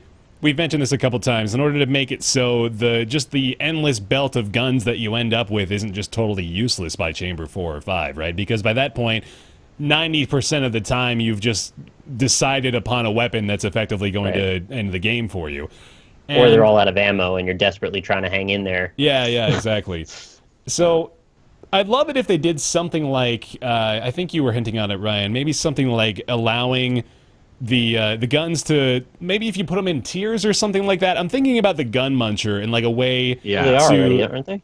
Yeah, they kind of are, right? I think they're like pseudo categorized in the game's language. The way the hegemony store unlocks them, I believe, are in tiers. Okay, so there's something like that, but I'm more alluding to something like allowing you to identify two guns that could maybe go well together in the gun muncher to provide you something much better, you know, or like any kind of synergy that you can make apparent that means that the item that I got that I wasn't even excited for may actually have some use down the road. Or even giving you like some sort of passive upgrade that allows you to turn your empty guns or your unused guns into keys or into blanks. You know, like anything that you could do to turn that into no longer a useless facet of the run. Seems like a simple enough thing, but yeah, other than that, though, I think the repetition in the early game is my biggest issue. I'm still really loving it, and you guys have said this, of course. I love the gameplay still. I think the controls are still excellent. The dodge roll mechanic just is great, and I'm still heavily enjoying it. Expect to heavily enjoy it for quite a while still. There's quite a lot. There's more content than it looks at first as well. Yeah. Like, again, without spoiling anything, it's not like there's another half of the game that comes on afterwards, but there is a good deal more content than originally meets the eye if you're just looking at it as like finish 5 floors and the game's done. You know, there's a lot of extra stuff on top of that. Almost the same way you'd be checking off like post-it notes in Isaac. Right. That was my biggest impressive moment, was realizing how much more there was to the game than just at face value. I really like that a lot. Yeah. Somebody in chat is saying, you know, it is fair to say that you can skip the early floors. That's true, but like Spelunky, it does put you at a disadvantage. Yeah. Well, aren't you missing out on all the items? That's about the same as saying you can take a shortcut to finish the game in Spelunky, right? Like, that's not really the aim. I can't wait to go to the 3rd floor with my base guns. Exactly. Like if you're there to like just grind out a boss kill or something like that, and you really want to practice like a floor in particular, then I guess that could be fine. But yeah, I mean, you learn pretty quickly in Spelunky that you don't want to be just going down to the temple immediately on every single run. You want to be like stacking advantages as you go. And also, like, I'm hesitant to say that that's indicative of good design, if that makes sense. Like, I don't think that's the shortcuts. Yes, I don't think that it's fair to say like, oh, the first floors are repetitive, but you can just skip them. I don't think that is like that's like a design band-aid fix. I'm glad it's in the game because it's more stuff to check off, and it's a nice nod to Spelunky, and you know there's secrets associated with it. But I don't think that solves the problem. What I think would solve the problem is maybe just make like the first couple of floors, even maybe make like all floors like 3 rooms shorter. That would There's just like a mini boss that can show up or something. It's like break up the monotony a little bit. These Gungeon runs are getting crazy long. Like they're stretching out over an hour each at this point. And that's would it do well to do like the Isaac thing, where maybe not make every floor super short, but make the early floors short? Like basement goes by fast, but that's the point. And I'm hesitant to go too hard into it because this is coming from the perspective of basically like, I live my whole life in country A and then I go to country B and I'm like, why doesn't country B do things like country A? Like I spent so much time in Isaac. I'm like, why doesn't it go fast like Isaac does? But I would like them to be like 40 minutes long instead of an hour. Yeah. Like, it's just if every floor was like 2 minutes shorter. It's not even necessarily like you're saying I want it to play my way. I do feel like it objectively is a little bit too inflated in the early game. It's sort of just filler. It gets to the point where, yes, I agree. It gets to like a little of the point where I'm like, if I wasn't doing this for YouTube, it would be hard for me to maintain focus for an entire run of Enter the Gungeon, I think. But especially like there are bonus floors that you can do. You could effectively double the length of a 5-floor game, and then like I had a run again. Okay, this will be an item spoiler. You can let me know if you're. I don't know what it is. He seems unfazed. Yeah, go ahead. Okay, there's basically an item that functions like the Isaac 1-up, but it keeps your attributes the same and teleports you back to the first floor.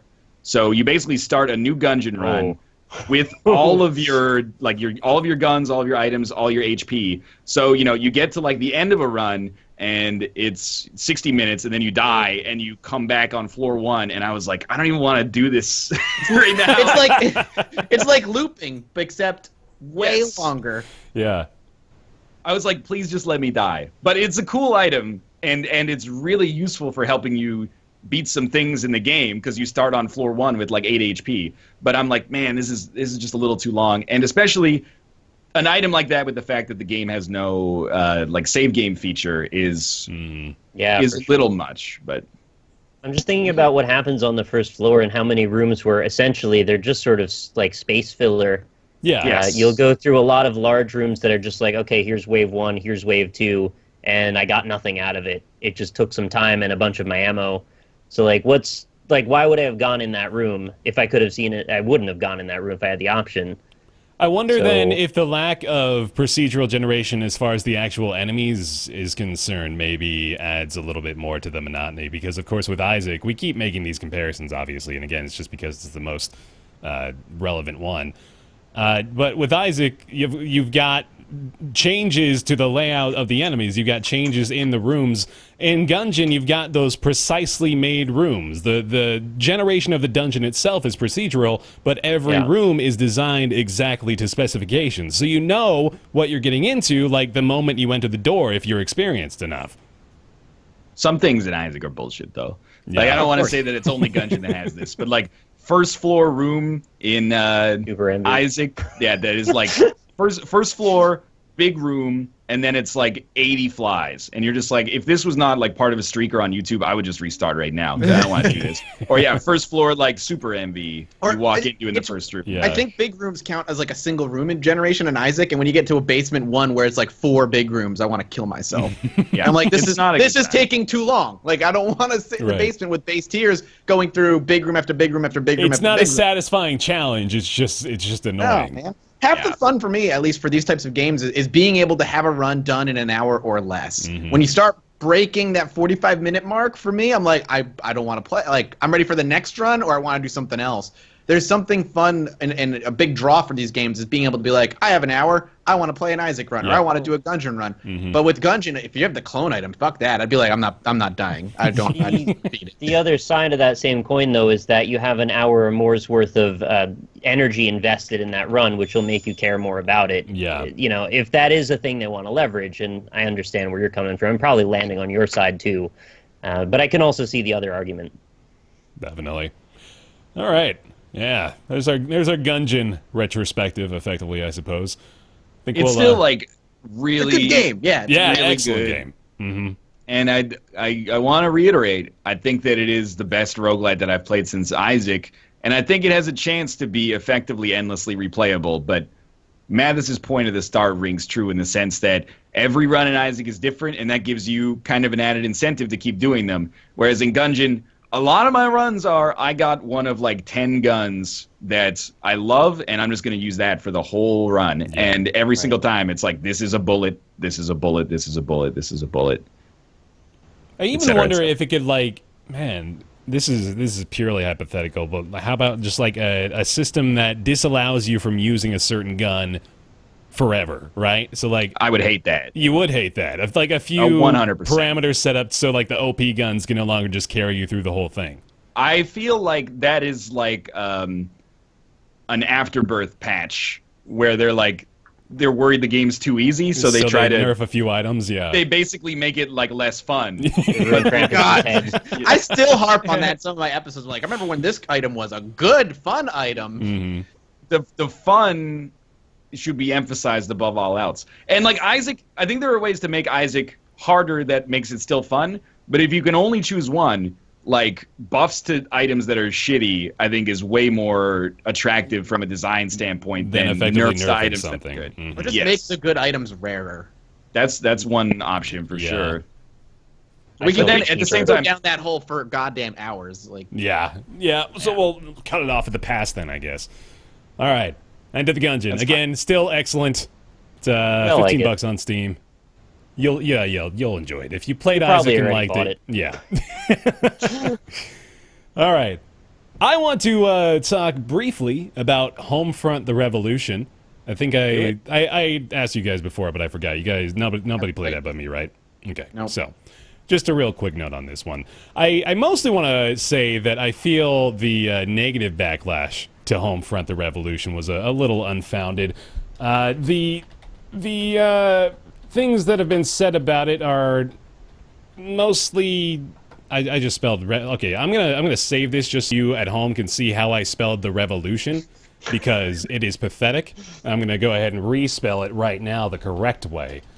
There we go. Okay, now everybody gets to enjoy my stupidity. So, Homefront: The Revolution is a first-person shooter made by Deep Silver, published by Deep Silver, made by Dambuster Studios. And the story behind the development of this game is actually kind of sad. There was a lot of really crappy behind-the-scenes stuff going on. There was like the property, the IP Homefront was being handed from publisher to publisher. The team was in disarray. All kinds of just unfortunate stuff. There's actually, like, at the end of this game, there's like 3 paragraphs of text explaining from the developers what happened, like all this nonsense and why it was such a disaster. So like, wish people did that more often. Yeah, actually. really. We're sorry this game sucks. Here's why. Thank God they didn't put it, on their website or on the opening credits of the game, so you didn't play like 15 hours of it and then be like, "Oh, okay, got it." Exactly. Does that mean you beat it, Bear? No, I didn't beat it. I just saw that. Oh, but okay. So I played an hour and a half or so. It's not really a bad game at all. So let me set the premise for you, though, because I think, honestly, this might be a lot of what is deterring people from it. So the setting is America occupied by North Korea. And the way that they explain that is North Korea had this company, I forget the name of the company, but it sort of had like an Apple vibe to it, where they were creating all this amazing new tech that everybody loved and wanted. It was coming out of North Korea, and America bought in droves when this company started to produce weapons. So now all of America's army is basically supplied with North Korean tech in this world, and the way that North Korea occupied America was by flipping the switch, the backdoor access that turned off everything. So I guess just we're to believe that every bit of military technology was funneled into one giant motherboard that you just threw in a pond. Was this game created by North Korea and their fans? This is how we're going to beat. This is the premise, and it's a little ridiculous, and it doesn't help that the voice acting and the characters are really the voice acting, I don't want to harp on it too much because it's basically just generic. Those are your people. Yeah, it sounds like that. I mean, You don't want to throw them under the bus. Or the voice your actors. people, the North Koreans. Oh no, I misinterpreted that. No, the voice You meant actors. voice all the designers and artists and programmers and marketers, they fucked up, but the voice actors are innocent. It was not good voice acting. The writing was just bleh. And like right away, it tries to get you so emotionally invested in these characters that you just met. They're starting to talk about, like, okay, this is like a very, very minor spoiler. You're talking about this guy Walker, and everybody's talking about Walker like he's a goddamn hero. Texas like, Ranger. Oh man, did you hear what Walker did? Walker's going to lead us to freedom. Walker's the saving grace of humanity. And then Walker gets Gordon kidnapped. Freeman. And like you're supposed to be emotionally rattled by this, but you're just like, who the fuck is this guy? I don't know what's going on still. So I think the story is You just. are the North Korean. Oh shit. Okay, yeah. It's a Spec Ops twist. the line You on can't me. see yourself, you know? The final scene of the game, he looks in the mirror. So the story, I think, is just flawed from the start. But then I actually started playing the game, and it's pretty fun. I kind of like it. It's graphically very impressive. I think it's one of the better looking games I've played recently. Certainly not up there with like even Doom, to make a comparison to another first person shooter a lot of people are loving. But it looks pretty damn impressive. The lighting and the environments in particular, I thought were really nice. I know there have been quite a few people complaining about graphical glitches, which I didn't actually encounter any of, but I don't anticipate that I will experience no glitches in my entire playthrough. But yeah, it just I struggle to see, based on my experience with it right now, why people hate it as much as they do. And Ryan, you said something earlier that I think actually may be part of what it is, in that we don't really have a lot of bad AAA games anymore. Like, they just don't happen. I think, like, when people think, if you were like, oh, what's the worst AAA game of last year? They probably say like The Order 1886 or something like that. I think a lot of people would, I think a lot of people would say Assassin's Creed. I think a lot of people would say even Fallout 4. But in the end, I haven't played The Order 1886 or Syndicate. But Fallout 4 is a good game that is maybe a bad Fallout game. I heard good things about Assassin's Creed. For a game to come out and actually just be like kind of shitty is rare, and especially if it's shitty like as a game beyond its performance. I mean, people are even saying like Battlefront. Go look at like Battlefront reviews or Arkham Knight reviews or something like that. At least from critics, like those games were well received. For a game to come out from a AAA studio and get like a 55 or a 65 Metascore, like that 4 or 5 rare. Is pretty consistent. Yeah, I will say that I played it at PAX Prime, which is a work in progress because it was like 8 months ago, and my appointment couldn't be over fast enough. I gotta jump in and say they took freaking Batman off the Steam store. That's how bad it was. Yeah. Like, you gotta say that's pretty bad. That's a new level. It was non-functional. I agree, but I guess I'm not saying that makes it not a bad game. But I'm saying like it was Arkham Knight is perceived to be a great game that was just non-functional performance-wise. Yeah. See, right. Right, so like not flawed from conception, just badly executed or something like that. My perception of Homefront: The Revolution is that even if it had great performance, there's still little reason to play it, I guess. And that's kind of that's rare from a decently big studio, I guess. Yeah, definitely. So this game is it's a 5 or a 6 out of 10 on the scale. It really is, and that's not even that bad.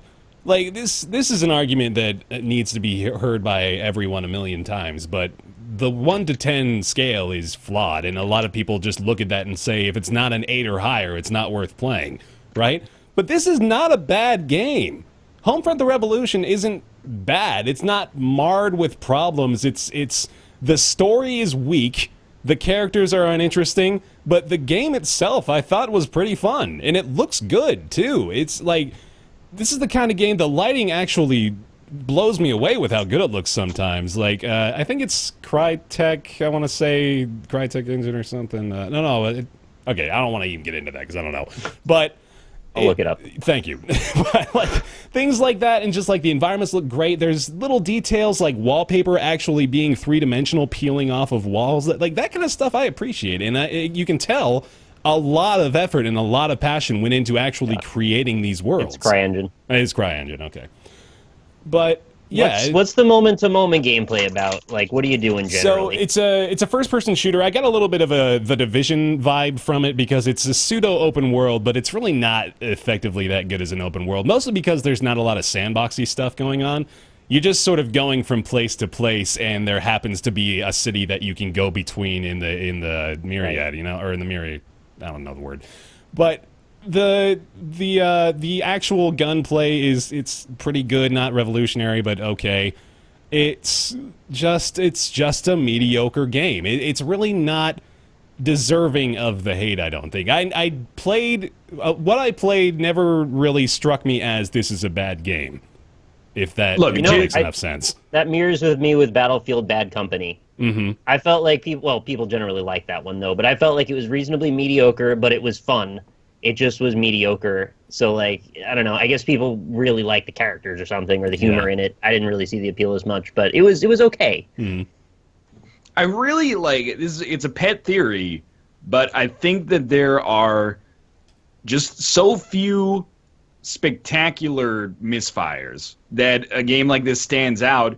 And I'm not saying that critics go into it with the agenda to bash it, but if you only get like a couple of games a year where you're like, this is a AAA $60 game that's just sort of meh, like it's easy to be negative about it. You're like, why would people buy this over anything else that's out there? Oh, right? And that being, we play a lot of like $10 and $15 indie stuff that genuinely may be worse than Homefront: The Revolution, and it gets a little bit of a pass because it's from a smaller developer and it's cheaper and maybe it has more soul, it's got like a real sense of character or something like that, or it does something novel. But if something comes out like this and is just sort of generic and not very good, I think it's easy to come out with a review and just be like, this is sort of shitty. Yeah, no, and I agree with that. In fact, I think it's entirely valid to say, well, I could play this or I could play Doom, or I could play this or I could play, even if you want to go back to like Far Cry 4, which is probably just a superior experience. Because, I mean, right, comparatively speaking, this is kind of a Far Cry game. It's just set in North Korea-occupied America, which is, again, just kind of just interesting, man. But yeah, no, I think that's entirely legitimate. I think if you're looking to play an open world FPS, the Division actually, if you don't mind the third person viewpoint, I would recommend the Division over this if you're looking for sort of a more open world experience for a shooter. I would recommend Far Cry 4 heavily over this if you're looking for an open world first person shooter. I think that's a much better experience. If you like Homefront, if you like the premise of this, and what you see of the game looks good to you, then you might enjoy it. But it is a mediocre $60 AAA game. And one thing I saw in Jim Sterling's review, and again, he gave it a 1 out of 10. Oh, wow. I haven't played the release version. That's real low. Yeah, like that. I mean, it's basically slow as it gets. That's like broken. That's. I mean, for some people's perspective, I guess it is. But one thing I agreed with him on is that, at least from the demo that I played, the motorcycle gameplay was so bad that I just wanted to walk everywhere. That's true. And like that's. I don't. You've been playing it, so you can confirm or deny it. But you're doing like these driving sections in the open world, so there's like all these arbitrary like ramps and stuff that you can take and like jump over rooftops and stuff like that. But oftentimes it's so narrow and the controls are kind of imprecise that you'll just like hit a wall and lose all your momentum, and then you got to like walk your bike back and try to hit the ramp, and it just like completely loses its sense of like urgency and pace. And then the gunplay, what I liked about it was that you could modify your guns on the fly. That was cool. You could have a shotgun and then go to like a crafting table and make it like a napalm shotgun that shoots napalm that sets enemies on fire and sticks to their bodies and stuff like that. That was kind of cool. But everything else about it, I was like, even the act of pressing the right trigger and shooting an enemy with this is not fun. It's just on an intellectual level. I'm like, that's a novel mechanic, like +1 point or something like that. So it's rare that you get like an Aliens Colonial Marines. Yeah. kind of. I wouldn't even put this in that same category, man. You know, like I never played Aliens Colonial Marines, but I saw enough and heard enough of that to know that that's a game I never want to experience, right? But with Homefront: The Revolution, I do not see it as a 1 out of 10. That's for sure. I see this as a 5 out of 10 minimum. I will admit again that I've only played, you know, like an amount probably not even substantial enough in most people's eyes to provide an honest review of it. So perhaps if I were to play more, I would be a little bit more put off to it. But from what I've seen, I struggle to really throw it under the bus as much as people seem to be. I think that the general just dismay toward this it comes from the general vision of what they're trying to accomplish with the game, right? And we talked about indie games, and like a lot of the time they won't set their vision on we want to make a generally acceptable military shooter. Yeah. Right? Because that's about the most bland concept you could come up with to start. And even if they execute it flawlessly, that's what you're left with is a military shooter, and how many of those are there? What are you adding to the conversation by making one of those? Which makes it like, even if it's great, it's still already way below most people's standards, because why would you want it? Yeah. So compare that with so many other first-person shooters. Like, I'd rather play Doom because it obviously has a unified vision of what it's trying to accomplish. Yep. A North Korean military shooter, like, okay, point and shoot. I've done that before. What are they adding? I feel like it's also a property that nobody, not to be rude, but like very few people care about. I think we said this when Homefront: The Revolution was announced, and it was news. I was kind of like, who cares about it? Like, it's kind of like, it's got that Red Dawn thing going for it, where it's a little bit of a novel concept for a game. But the first Homefront wasn't really that well received. Wasn't it news because, like, wow, this is getting a sequel? Yeah. I thought it was in news because people were like, I thought people were like, the concept was good if they just executed on it, so I got high hopes. And I was like, man, I don't know. Not to be like, like retrospectively, I'm the smartest person in the room. But I was kind of like, I don't understand why people are excited about new Homefront. And then it came out, and nobody's excited about new Homefront. I feel betrayed that I had to be cynical last year, and now everybody is affirming that reaction. Yeah. Medal of Honor Warfighter, that's the other one. I would put this in the exact same camp as that. I forgot about that game. It's like, it's a game. It exists. They accomplish what they're trying to do. It's got dudes, and it's gritty, and that's the end. Yeah. That's kind of where we're going. Have this issue of just being like, wasn't terrible. Era. Wasn't anything worth talking about. There's nothing to talk about to do with that concept. It's just another shooter. Yeah. That's all. There we go. Well, it's Homefront: The Revolution. It is indeed a $60 full-fledged AAA game. It's got mixed reviews on Steam right now. I feel that's pretty damn accurate. Bear is its greatest champion. I think it's a masterpiece, if I may I'll be so play it. bold. I'll give it a shot. Let's talk about Salt and Sanctuary. This is a game that I give a shit about. Yeah, man. Exciting for Marcus.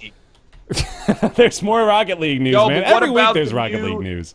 Yo, Rocket League added GG as a quick chat option. Yo, they got new quick chat emotes, man. It's exciting shit. They're gonna let you show off your car colors and do some dance moves in the post game screen now. Oh, Sweet. They're upgrading. I feel like Salt and Sanctuary is going to be intertwined kind of instinctively with Dark Souls 3. So. Okay. There's no way to separate them. Yeah. Salt and Sanctuary is Dark Souls. It's 2D Dark Souls. Mm-hmm. Yeah.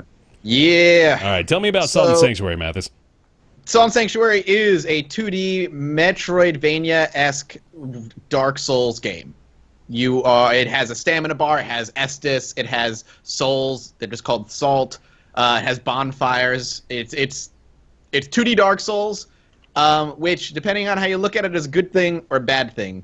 When it came out initially a few months ago on the PS4, it was a timed PS4 exclusive, people were eating it up. They were loving the shit out of it, and we realized there was a PC release in the summertime, which was going to be after Dark Souls 3.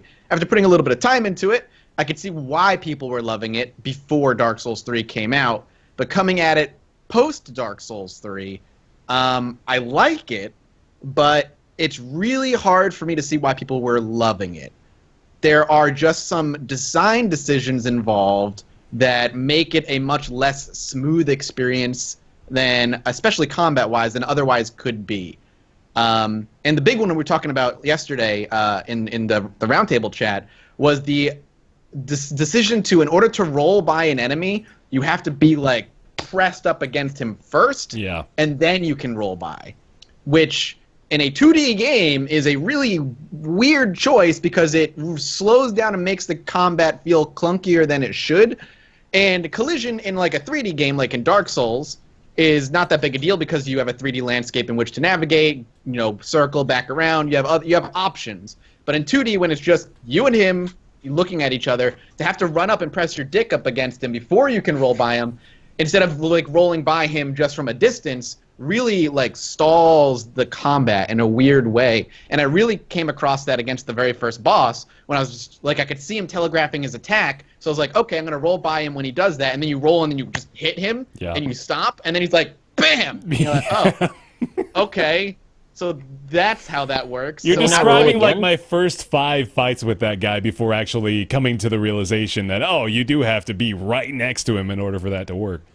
Well, it's just timing, Nick. Like, you can roll again if you have the stamina to do so, Yeah. but like, I come out of the roll when he's coming down with his attack, and I was like, oh, I'm just gonna get. So you hit. just got to start rolling up before he's even When swinging. you see the attack happening, you need to run up to him and then roll That past. sounds awkward.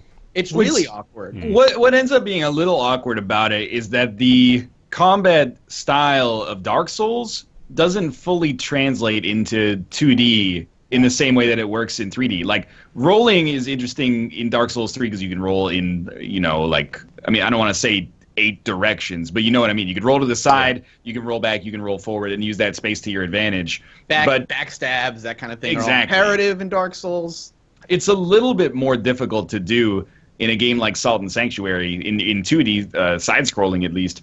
But I found that it reminded me a lot of Apotheon, actually, in terms of its combat. Like, the sword and shield style mechanics, I was like, this feels a little loose in the same way that Apotheon felt a little loose, whereas when I play Dark Souls, I'm like, I'm doing a very bad job of explaining specifically why, but when I play Dark Souls, I'm like, this combat feels tight. When I get hit because I was an idiot and I overcommitted with like a third swing when I should have only done 2.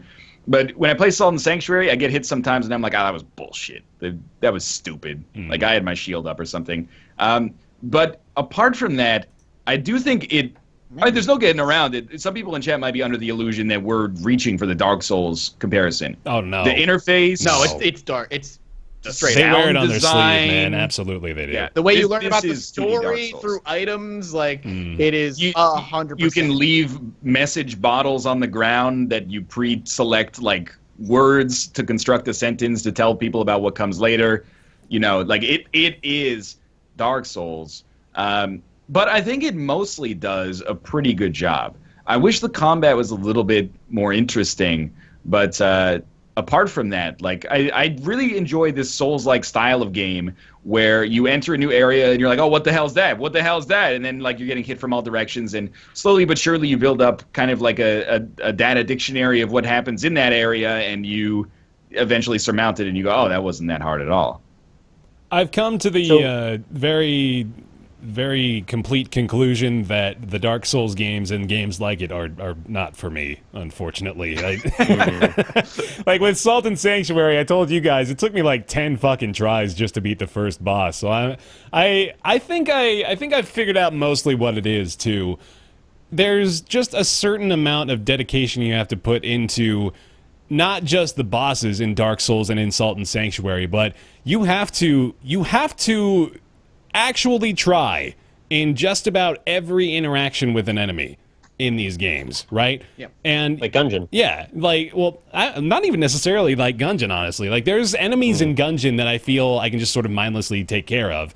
But in games like Dark Souls and games like Salt and Sanctuary, I approach every enemy feeling as though this is like a fight for my life, Like, I imagine it's similar to how I would feel in real life if I were forced to get into combat with someone. I would be like, oh, I'm not very good at this. This is a problem. I think I'm going to end up on the losing end.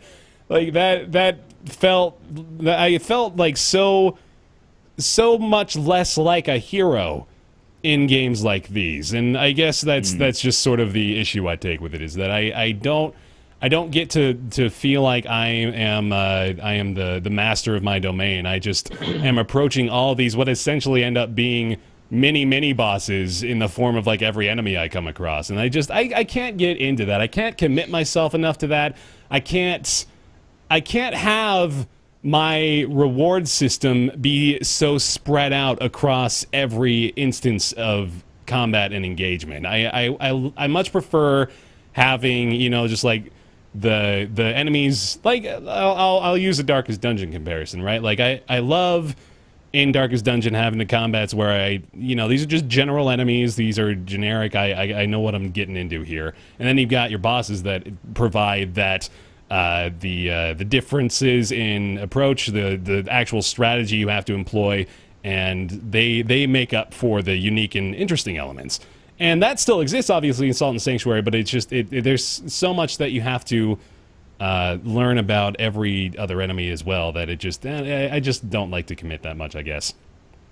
I will say it's transferable. Like, if you're in the Dark Souls mindset, you can jump into Salt and Sanctuary and be like, okay, block until they swing and then hit them twice and they'll die. And then, like, basically, like, that's the pattern you use in Dark Souls if you're playing Sword and Board. What I will say is that it's difficult to play it at the same time that I'm playing Dark Souls 3, because, like, I can only deal with one game that kind of imbues me with that level of existential despair. Like, I can't go fight shitty boss in Dark Souls 3 for 45 minutes and, like, bash my head against the wall, and then come back and be like, okay, I killed, like, 4 basic mobs, and then there's another boss in this game that is kicking the shit out of me. Like, it's like having 2 full-time jobs in the sense that I'm like, I can't do 2 of these at the same time. Yeah, I completely empathize with that. You're right. I have this very weird perspective in that I'm obviously going to play it as a Metroidvania game, and it's Dark Souls, and I love both of those things. But I had this strange perspective where everyone I saw was just so fucking hyped for it because Dark Souls was coming out. That's exactly and I was like, the problem. But are you playing the game you're playing, or are you just excited Dark Souls 3 is coming out? Vicariously playing Dark Souls 3 via Salt and Sanctuary. It sounds really weird, but I feel like people weren't even seeing the game in front of them. They were just like, this is like Dark Souls, and I need viewership. I don't know. Sorry. No, I think I'm with you. I think that's why, like I said in the beginning, people were praising this game like crazy because Dark Souls 3 was around the corner, and this is as close as they were going to get until it came out. And coming at it from beating Dark Souls 3, now playing Salt and Sanctuary, I'm like, all right, I can see why people were pumped about this prior to Dark Souls 3, but coming at it afterward, it's good, but I see some glaring issues with this particular style of game and the way it's being presented. I heard no criticism about it. It was all just like, man, this is like Dark Souls. I'm fucking hyped. Yeah, that's kind of as much as people got into it. And from the little bit I saw, it sort of looked a little bit like a different style, like Gothic Terraria or something, which is actually, as far as the combat goes, I mean, which is actually something I would be into. So I don't think it's probably going to be bad for me. I can't get over that bias. Weirdly enough, it's interesting that you say Terraria too. I sort of got like I'm a bigger Terraria character vibe. Did you guys feel like that at all? Well, the animation's a little janky, right? Yeah. I was gonna say, I don't want to say the game is ugly, but it's not pretty. Yeah. The art style's bizarre, and the animation system is basic. It looks like puppets Scott Studios hanging from the. Like this is the art style that they make, and like you're either into it or you aren't. And I agree that for the most part, like I think from my personal standpoint, if this game looked like Limbo or something like that, that would be really cool. It looks fine, like from my perspective at least. But I agree that sometimes like the animations they don't feel in the same vein as Souls does, in the sense that like you can do the thing that you do in a lot of 2D character action games where you can jump and attack in the air, and it just like that feels really loose to me to be able to jump and swing your sword, because like I feel weird saying you can't do that in Souls, so you shouldn't be able to do it in this game. But like they're making sort of setting that precedent, aren't they? Yeah. You're basically making like it's more than inspired by, if that makes sense. Like it looks a little, it seems a little uncharacteristic. And in a way, I don't even think, I saw people in chat be like, oh, it looks like Flash art. It looks like, Newgrounds art. To me, and again, no offense, Steger, it feels very XNA-ish when I play it. Like, it feels like, for me, it wears it on its sleeve that this is a developer who, cut their teeth on Xbox Live Indie Games and Xbox Live Arcade. it really feels like that to me. It almost feels a little bit like Dust and Elysian Tale as well. Oh, in the sense that it just something about the combat feels loose. Like your character doesn't feel heavy, I think it's the physics-based limbs, right? Like it's got that thing where there's limbs that have physics attached to joints, and they all sort of hang at various points. Is that it? Yeah, that might be it. Yeah. Mm-hmm. And I feel like that's sort of the ubiquitous X and A thing, and I think that's why you mentioned Steger, because Matt, your friends, and it kind of all falls into place there. I also wasn't, this is, again, probably more of a personal note, but I wasn't really a fan of the music in the game either. I didn't really feel like it added much to it. There was, especially in like the early areas, there's just like this weird electric guitar that just kind of seems out of place, doesn't really set the atmosphere very well. So I wasn't ever able to insert myself into the world like I imagine a lot of people do with Dark Souls. They, like kind of all-encompassing lore, and everything about it is so engaging. But in this, it really doesn't add too much to it, I feel. Well, what you really have then is art style. If you look at something like Ori and the Blind Forest, I think that's about as close as you could ask for an immersive 2D platforming experience. The art was just lush and beautiful and detailed, and everything felt alive and moving independently of each other. Yeah. And if you don't have that kind of thing, you don't feel like you're making an impact on the world, you're going to feel disconnected from it. Mm-hmm. Not to mention, Ori's soundtrack is goddamn legendary. Right. It's just so good. It's also the first time, like, playing Salt and Sanctuary is the first time in my life where I'm like, I can't remember where to go. Like, for whatever, I'm always the guy who's like, in 3D games, I can't find my way. In 2D, no problem. In this game, I find myself oftentimes being like, whoa, was it like this? Was it, did I take the bottom exit here or the top exit here? Like, was there not enough differential in like the art style in the area? Sort Every of, door yeah. looks the same. Not a lot of Every clear background direction looks the same. either, a lot of the time. Which is, I don't mind that, because like in Dark Souls, there's a lot of options and a lot of different ways you can go, and it's, your job to figure out where you are, but there's enough individuality to the areas in Dark Souls, at least even in similar areas, that you can kind of find your way back. And there's always shortcuts in Dark Souls, too. I don't know if there are in Salt and Sanctuary. I'm not far enough. They're actually, like, I think it does a pretty good job of Dark Souls 1-ing it, where there are shortcuts, basically, that loop back from later areas to bonfires. And the way they do it is basically the same way you do it in Dark Souls, is like, when you first enter an area, there's like a locked door, and then when you get up and around it, you can hit the lever, open it up, and then you have access to the bonfire. And in a way, it allows that bonfire to serve as a hub for like 4 different areas that are kind of oriented around it geographically. Oriented, I get it. I gotta say, I haven't played Salt and Sanctuary yet, but I know for a fact that Hollow Knight is a game that's going to do what I believe Salt and Sanctuary set out to do, and I know it's doing it very well from the bunch I've played of Hollow Knight. So if you're interested in this type of gameplay, definitely look it up. I think you'll have a good time. So we have pointed out quite a few of its issues, but did you guys overall enjoy Salt and Sanctuary still?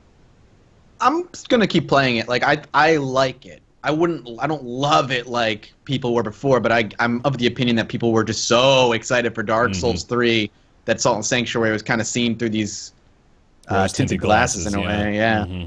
But I like it. I like it so far. It could be more fluid in my opinion.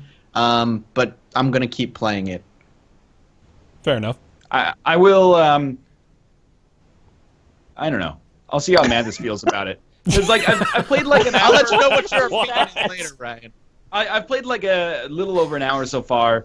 So like I've beaten that first boss, and then I've gotten through another area to another boss, and then there's another area that I can go that has like a big bad enemy in it that one hits me, which is probably not the right way to go. And I'm kind of like, I have digested one experience's worth of Salt and Sanctuary. Like, I've seen what it's about, and I really don't feel like I'm gaining too much more by playing more of it. But if you're playing more, Mattis, and you tell me like, oh, after like 3 hours, it really blossoms. Like, it has like an Anne Orlando moment where you're just like, oh shit, this is like way more interesting than I expected, then I might give it the time. But I do think that it's pretty good. I think it suffers a little bit from being out concurrently with Dark Souls 3 in the sense that I don't think it's as good as Dark Souls 3, even though they're different kinds of games and hard to compare. If I could only play one, I'd be playing Dark Souls 3. But if we were in this interim period where we're waiting for Dark Souls 3 to come out, we'd be like, yeah, this is scratching the itch, and I think I could find it engaging for its length, which I hear is for some people has been like 12 to 20 hours. So it's not like it's a short game. It's weird. Like, this is gonna be a really. Before we move on to if we're going to Dark Souls 3 after this, the last thing I want to say is I don't know if this is just a weird complaint, but one of the things I didn't like about the first boss is that in Dark Souls, when an enemy gets a new move set, there is a very clear transformation. In Dark Souls 3, it's like they become like Ember Up, and now they have a whole new move set. That happens in the first boss, but then when you're about 2/3 of the way done with that boss fight, he doesn't physically change, but suddenly he picks up a few more moves that whoop your ass. And one of the things I like about Dark Souls is you learn the phases, you figure out the puzzle of the boss, you execute on that. I feel like, well, at least with the first boss in Salt and Sanctuary, there is no clear third transformation, but he picks up a third transformation moveset that you're like, okay, I've got this down, I've died a few times, I'm going to beat him, and now we're like, try number whatever, and now all of a sudden he has this swing around back move with like a 3-move combo that he didn't have before, but there's no visual representation of that. Yeah. I feel like you just haven't played enough 2D games. There's so many games out there that do stuff like that, just based on the percentage of their health bar and stuff like that. You just kind of learn to deal with it. I get that doesn't bother me personally. That's a minor, like I said, it's a minor complaint, but it's weird. I think it's solid. I agree with the sentiment that when compared to Dark Souls, it's just sort of impossible to say you should play this over Dark Souls. You know, I think that's an easy choice. But yeah, for what it is, for what it served to be for a lot of people, I think it's pretty damn good. It's just not really up my personal alley. Does it succeed as a 2D Dark Souls? I would say so, right? I think we're yet to see, right?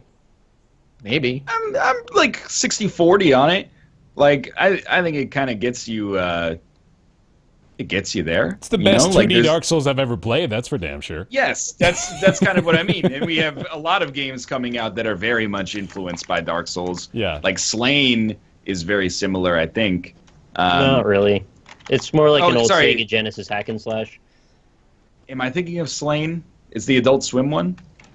Volgar the Viking? Death's Volgar. Gambit. Death's Gambit. Yeah, that's the one. Death's Gambit is what I was thinking of. That's coming out. That looks very, very Soulsy. And wears it on its sleeve to the point where when you get killed, it's like you died, right? Like, there's going to be a lot of games like this. It's going to be interesting to see how it shakes out. But I think it does do reasonably well as a 2D Dark Souls. But Medora, man, I think it's actually more than Dark Souls than some of them. I also, though, I feel like in a way it's like a love letter, but it suffers a little bit from being so soulsy that it feels almost like an imitation, rather than the real thing. If that makes sense. I agree. All right, well. That is Salt and Sanctuary. I think it's hilarious, by the way, on the Steam page right now. I don't know if this is just for me, but it says buy salt. So if you'd like to pick up Salt and Sanctuary, you can buy salt instead. It's a special promotion, 10% off on salt for $16.19. It's available right now. Mine does not say buy salt. Mine just says buy salt. That's weird. No buy salt and Although, Sanctuary. when I redeemed my beta code, it said salt. It just said salt. It just said salt. All right, well, there we go. Salt and Sanctuary. It's $16.19. You got that 2D Dark Souls itch, baby. There you go. I think we're gonna put Dark Souls 3 in the bank again, if that's okay. That's fine. Yeah. We're a little. I think it's best already. served to get a nice long, like 30-minute block or something. Yeah, definitely. So we'll have that. We'll have that for you, similar to the Gungeon discussion we had today, coming down the pipeline. For now, it's time for everybody's favorite segment. It's Ask Roundtable. Ask Roundtable is the weekly segment where you send in your questions to roundtableyt@gmail.com, and we do our best to answer them. This week's question comes from, apologies for butchering your name right away, Stepan from Russia. Thank you, Stepan, for the question. With love. What is your favorite title on a handheld console? And what's your opinion on the current state of handheld gaming and where it's heading? Let's start with Mathis. Mathis. No. Start with me. All right, let's start with Ryan. Ryan. All right. Favorite title on the handheld? It's bullshit because people are going to be like, he's cheating. He's not using the Vita or the 3DS. But I've been playing Hearthstone on my phone. It is a handheld mobile device. I think it ticks all the boxes. Maybe. of being handheld. I don't know whose standards we're being measured by. I don't know. I mean, I'm really enjoying having a portable Hearthstone machine, although the SkyTrain goes through a couple of underground tunnels, so I dare not enter an arena run while I'm in transit in this city. Yeah. But at the same time, that's cool. What do I think about the state of handheld gaming? I am definitely guilty of basically looking down on handheld games and the handheld game industry, I guess, as stuff that is not particularly interesting to me.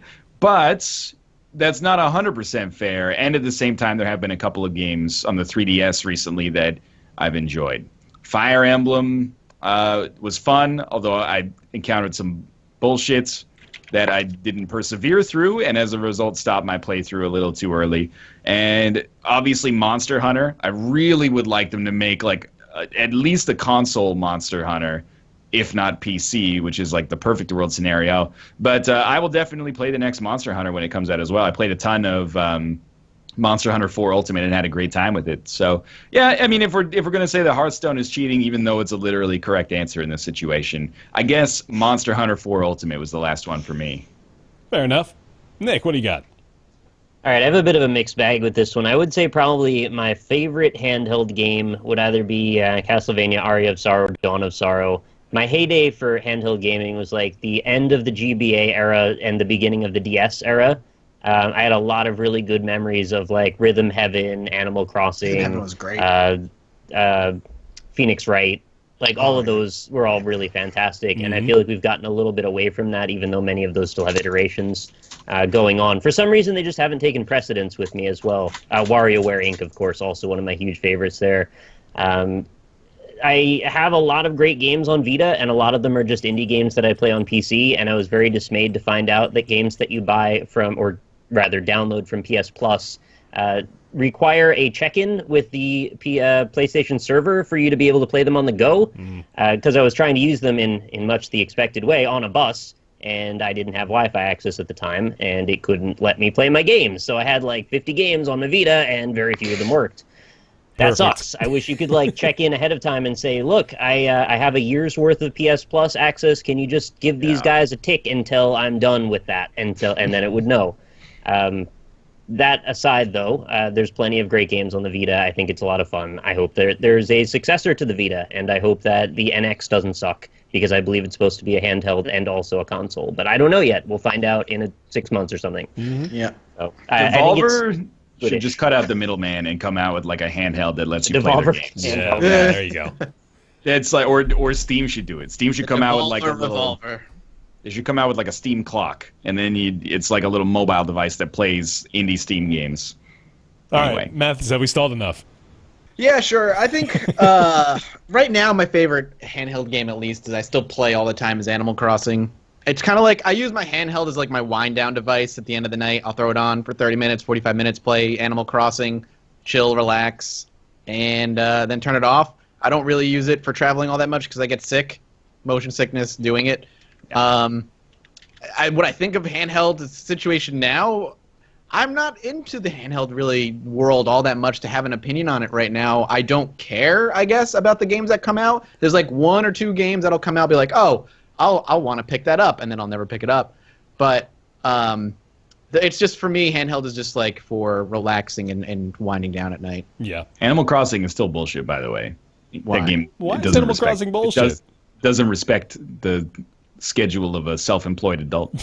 Yeah. Or any adult. No, I really. agree, actually. I wish that Hey, you could set your yo. time without messing with it. Exactly. Want to play the game at 8 p.m.? Sorry, no such luck. Everyone's asleep. You can get an ordinance, and then we'll stay up until 9. You can play the game for an extra hour. Everybody will tell you, just set your system clock. go I don't on want system to. clock. Yeah, I want to have my system clock set to the real time. I feel like I've got to like cheat my handheld to actually play the game that I purchased on my own schedule. Yeah. Like, that is. I agree. I get that it's a way of tying the game to the real world, but I hate it. That's why you bring it on and you play it on your lunch break. Yeah, because what it'll end up having, I'll play it for 2 hours when I should be working, and then I'll be up at 1 a.m. trying to record videos because I'm rearranging my whole life to play fucking Animal Crossing. I resent that. All right. I was gonna be an asshole and just say Pokemon Blue, which is, I mean, it's pretty accurate. But Golden Sun was probably another one of my favorite titles on handheld over on the GBA back in the day. When was that released? Hold on, that was probably like Golden Sun was 2001 maybe. Yeah, sounds about right. GBA was such a good era. Oh, yeah. It was like the second coming of the SNES. Mm-hmm. I agree with that. It was a good time, man. I love my Game Boy Advance. Then I actually tried to pick up a PSP and get more into the handheld things. That was a long time ago. That was probably like in high school when I picked up a PSP. And I quickly sold it. Like about a month into owning a PSP, I turned around and sold it because I really didn't. Sounds like you were really into it. Yeah, man, I was super into that whole vibe. I really like my PSP. I gave it a try. lot of use out of it. I gave it a try, man. Like I don't know. I don't think I'm the target audience for that either. I guess I tried a couple of games. I tried Burnout or one of the Burnouts on PSP a long time ago. I guess. I have a phone now. I really don't see a need to buy a handheld console, like, at all. I've got every gaming experience I could want is in the computer in my pocket I bring with me everywhere. There's not a lot of appeal. Like, the 3DS is a gimmick, basically. Well, the 3D of the 3DS is gimmick. Yeah, the gimmick. That's, the rest that's basically is what I meant. Like that, like, as far as reasons for me to want to get it, right? Like that's about all I'm looking forward to. I don't have a ton of drive to have those handheld experiences. There's not. I really am. I'm racking my brain here to think if there's ever been anything that was released on handheld that I thought to myself, I've got to play that. You know, like that's right. I have to have it. But no, that's never really happened. So. I think we're all kind of in the same boat there as far as the handheld gaming space goes, and that, you know, like, mobile just seems like it's kind of taking over. There's not a lot of space for improvement in that field, I don't really think either. I mean, like, there's not a lot of, there's no need, and there's no need to fill in the handheld gaming world. It's all being filled by mobile. So I don't think it's going to be that important, I guess, moving forward. I think I would be more interested in handheld games if you could also get, like, every handheld game on the corresponding larger system. Like, I don't really have an interest in playing, like, Animal Crossing on the 3DS. If they came out with Animal Crossing on the Wii U, I would be more motivated to play it. And I don't know why that is. You know, I mean, I guess you can make the argument it's a little bit more comfortable. You know, you're sitting down, looking at a larger screen, et cetera, et cetera. But, like, I guess it's ingrained in me, and maybe some of you, that the mobile device is like a compromise when you have to be away from home. Yes. So you're on the train or something like that. I can't play what I really want to play, so I'll play this. I would, you know, if Pokemon was on the Wii U, I would probably be more likely to play it. And the same thing goes for, like, Vita exclusive indie games, even if they're timed exclusives. Like when Ollie Ollie first came out, like once that came to PC, it was like, it's a smaller experience than a lot of other PC games, and it fit mobile. But I don't really, or handheld, sorry. But I don't really want to play it on my handheld. Yeah. I don't have a problem playing a game like Downwell or Ollie Ollie or Pokemon, which is obviously a little bit more robust, on a device that can also play Doom or can also play, like, you know, Fallout 4. I just like to be comfortable. I play everything in 720p windowed mode anyway. I don't give a shit like what it looks like. I gotta jump in and say the big problem for me, though, with mobile games is still the fact that I have important things that are actually, like, life-related that are tied to the battery life on my phone, and I can't waste it with games necessarily. If we get to the point where battery is no longer an issue and I could go out and do whatever I'm doing and know that I've got, like, a good 10 hours where I could play games solidly as long as I want during that time and still have enough to get phone calls or text messages in, I think it would be in a different position. But since I know that an hour of gameplay might drain half of my battery, I can't really do that. Plus, there's not that much that I want to play anyway, aside from, like, Cookie Clicker or Clicker Heroes or something. Yeah. Interestingly enough, too, like, the technology, of course, is just going at an exponential rate for phones, and that's because there's more than just the power of a game developer / publisher behind it, right? Like, phones are ubiquitous. Everybody uses phones, so the technology for them is improving at ridiculous rates. Like, I can play Final Fantasy IX on my fucking phone. That's insane. Yeah. It's ridiculous. I gotta jump in quickly and say that they told me to get a new phone in chat, and I have an iPhone 6, and I just recently got a Samsung 6P. Sorry. Oh yeah, we have the Nexus. same phone. Nexus. Yeah, the Nexus. Yeah, and all three both of us have the same still phone. have shit battery life. What's your battery life like? It's not great. Maybe 4 or 5 hours. What? Really? It's super. Yeah, it drains so fast. Fair, do you agree? It drains so fast on the Nexus. Not with mine. Are you? I can the whole day. Are you on I Wi-Fi? fully charged it. Are you on I'm on Wi-Fi Wi-Fi. most of I the time? turned Bluetooth off. I know how to disable all the stuff. There's no more updates coming in. It's not doing location finding, and yet it still drains really fast. Huh. Did I get a bad battery? I mean, I don't know. Like I go through. I wake up and I can go through my whole day, and I'll plug it in, and it'll still have like 25-30% battery life left. Yeah, I haven't really been having Before I problems. plug it in for the end of the day, I haven't had any issues with my battery. I'm not saying the battery life is so good. I'm Yeah. loving it. Yeah. All right, sorry. I mean, I have a Note 3. Awful. Battery lasts like 9 hours or something like that. It's Damn. well, not 9 hours of screen time, but like Yeah. if I leave home with it charged and I leave it playing music in my pocket, it'll still be going like 4 or 5 hours later for sure. All right, well, there we go. Thank you very much, Stepan, for your question. If you have a question you'd like to send in to us, that's roundtableyt@gmail.com. That's where you want to email those. And it's time for everybody's favorite segment after the favorite segment of the Nick's Weird Games. Nick's Weird Games is our weekly segment where every week Nick goes to get a game, a weird game, preferably from his catalog of very many Nick's Weird Games. What were you singing earlier? What were you... You had Lucky. something You had going on. Lucky. Oh, yeah, that's Lucky right. by Britney Spears. You could get a little bit more Britney going, couldn't you? I think you got more Britney in you. No? Maybe not? Yep, no, I got it. You got Okay. it. All right. You had to think of a song. Just had to like pop off and then come back. Get the lyrics. All right. All right, I'll next go thing get the you'll get game his now. weird Have fun. game. Here comes the theme song. I'm ready.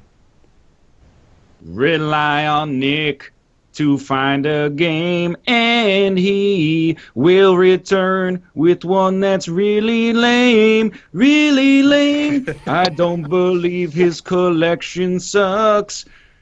Don't give a fuck. Hit me with the Nick's Weird Game. Yes. Something Nailed like that. it. Beautiful. Nailed it. Absolutely so nailed good. it. The last didn't rhyme. But Nick. It's okay. Oh man, I missed it. Nick with Sounded a like weird good one. game. All right, I've got a weird game for you. You want to play? Here we go. Yeah, feel free to We're play gonna along in do- chat. All right, close your chats, everybody. Yep. Not you guys, chatters. You can keep yours Yeah, open. no, It's chat. us. Chat. You can keep your chat window open. That's fine. Yeah. All right, so today we've got a PS2 game for you. Big surprise. I think we're over that. Developer is called Cattle Call. I've never heard of them until Oh my today. god! Already, I want to give up. Cattle call. Publisher is Namco. This was released in North America in June of 2005. This is an action role-playing game, and Wait, it who's is single the player publisher? only. Can, Publisher was Namco. Namco, yeah. What are you doing with your hoodie? It's cold. Huh? You get bundled up. I'm All right, a so roommate. 3D role-playing game developed by Cattle Call for PS2. It is a sequel, if that matters to you. It is, let's see, story follows a character named Edda, the only exorcist in the world, and his two main companions, a Slothian Demos named Hemo, and a mysterious girl named Kirika. The conflict centers around monsters called Malademons, who cannot be killed unless it is by an exorcist. Ryan's just dying. This is one heck of a Nick's Weird Game. It focuses on Ada, the world's only exorcist, aided by the two companions, a Slovian Demos named... like, what is this? Hemo. You actually said it word for word up until Slothian Demos named Hemo and a mysterious girl named Kirika. You know what's mysterious? What the hell is a Slovian Demos? I don't know, man. It's probably a demon. They just changed the world. Changed the name of it. So no one jumping in yet. No, Yeah? not quite. Wait, what year was it released in? What year? 5. Released in 2005 in North America. Released a year earlier in Japan, as is often the case. Okay. Uses a... it's the only one in the series to use a real-time battle system instead of a tactics-based battle system, and was generally viewed as a step backwards for the series because of its poor execution. Wow. I wish that was the giveaway. I wish that was how I knew what it was. This is Devil Ooh. Dice Survivor. The player, he's gonna get me one day. The player can unlock and play with up to 24 other characters from previous games in the series. That's pretty cool. These cannot be used in storyline missions, can be used in extra missions and in online play. It just said it was single player. Now it says there's online play. I'm catching a contradiction here already. The game's changed. Yeah, and then up here it says that the servers went down in June of 2006, so I guess it's just lying. There's online in this. Well, at least it had a long career. 05 to 06. Classic. Canceled after The season world 1. has many new technologies and job classes and is less rife with racial tensions between the Demios, intelligent creatures, and humans. You say less Unless you rife play with racial online. tensions. Less than the prior one, than the prior game in the series. Don't worry, we toned down the racism a lot more in the sequel. And it is the 5th and final game of the series. 5th. Wow. So the racial tensions must have been like They were astronomical popping from off game early in the 1. series. Yeah. All right, I think I got nothing. you guys are probably done. Yeah, then, yeah. this was a very entertaining one though. Let me tell you, the Metacritic score was 59 out of 100. That's real bad. Yeah, not so great. That's average. Yeah, that's really not that terrible. That's All like right. Homefront the Revolution territory. Today's game was Ark the Lad, End of Darkness. Ark the I- Lad, I've heard that name. Yeah, I've seen that game. Look I've at that stalked fucking- that game. Like Put Dollar that Store cover Sora closer. or something on the cover there. Is that Ark right there that's screaming at me? Is he the lad? That's Edda. This is probably Ark right Oh, here. This shit, guy. it's It looks that like lad. Oh shit! That's the Slovian Demos. Oh shit, what up? Everybody else there is a human. That potato thing is the Slovian Demos. So there's another one for me. All right, Ark anybody the get it Lad, today? End of Darkness. Let's take a look. Ark the fucking lad, man. That name is so familiar. Why is that so familiar? Ark the lad. I've stalked that game more Because times there's than- like 5 of them. Twilight of the Uh, Spirits, I guess, is the more popular one. The first one that I see that wasn't cut off, and apologies if you got it before this person, but I see Zadrunas, who nailed it. Well done, Zadrunas. So congrats. Good if job. That was you. Oh yeah. All Good right, win. GG. man. Next word games. Thanks, man. Ark That is- Herald Lad sing, glory to the newborn king. Thank you very much for watching this episode of Yo, Roundtable wait, Live. wait, Whoa, what's wait, up? wait. What's up? What's up? Overwatch just came out. Just now? Today. Like it just out this today? minute? Oh my God. Supposed to come out Monday at 4 p.m. Pacific Standard Time Eastern. Yo, What the did fuck? Twitch chat beat Overwatch? and it's free for everybody now. Well, all right. Everybody, go play Overwatch. Hooray! I won't be here next week. Well, so... Mathis won't be here. Probably Fox then. I imagine will be filling in. We'll find a Someone way. in chat. Hold up. Yo, dog. Somebody that beat Dark Souls 3. I have to confirm that. Yeah, it no just- Dark Souls 3 chat without me. I want to be part of that Oh, yeah. conversation. Oh, you don't get it. If it didn't come out and we say Overwatch came out, people are gonna be like, "Oh, you yeah, fuckers, that's true. you clickbait shitbirds!" Well, like- It should be easy to figure out, shouldn't it? There's Well, I'm only trying like to 2 more launch days now. until it should be launched. I'm gonna say it's yeah. out. Everybody go play Overwatch. no, don't Really? Bear. Bear, you're hurting yourself here. I know. Can I say? Can I thank the patrons while you make sure that the Please information is do. I accurate? don't Sure. think it's out. Thank you very much to our patrons over on patreon.com/roundtable. If you've ever considered supporting the show financially, you can Not do out. so at that website, patreon.com/roundtable. Apparently Overwatch is not out yet. All right, don't go play Overwatch. Play something else. It says play, but That's because you were in the beta. at some Who point, I'm knows? assuming. Thank you very much to our patrons no, this we're not. episode. This isn't done yet. All right, at the It $20 says the level, 23rd at on- the on my $20 level and higher, we have to thank Julian Avelsgaard, Scrody119, Polecat, Greenlight, Mavier, Oren Saltzman, General Crunk, Alexander Spillman, Jonathan Graham, Matt, Grizzlebrit, Myth Scarab, Eric Schooley, Mediocrities, Supermonoman, Smurfette, Logan Ray, Justin, and Positron. Thank you guys very much for your continued support over there on Patreon. I really appreciate it. Please go follow us over on Twitter at RoundtablePC. You can catch the show discussion over on roundtablepodcast.reddit.com. Also, rate the show on iTunes 5 stars. Really appreciate that as well. You can also catch the VOD, if you missed any part of it, on SoundCloud, on iTunes, on YouTube, and here on Twitch, actually. They've updated the Twitch video player, too, so it's considerably better than it used to be. So if you're someone who prefers YouTube, you may want to just watch the Twitch VOD now. Up to you. I don't care. Anyway, Thank you very much for watching this episode of Roundtable Live, and we will see you next week. Goodbye. Bye. Later. You'll be at Elmo Con. See you there.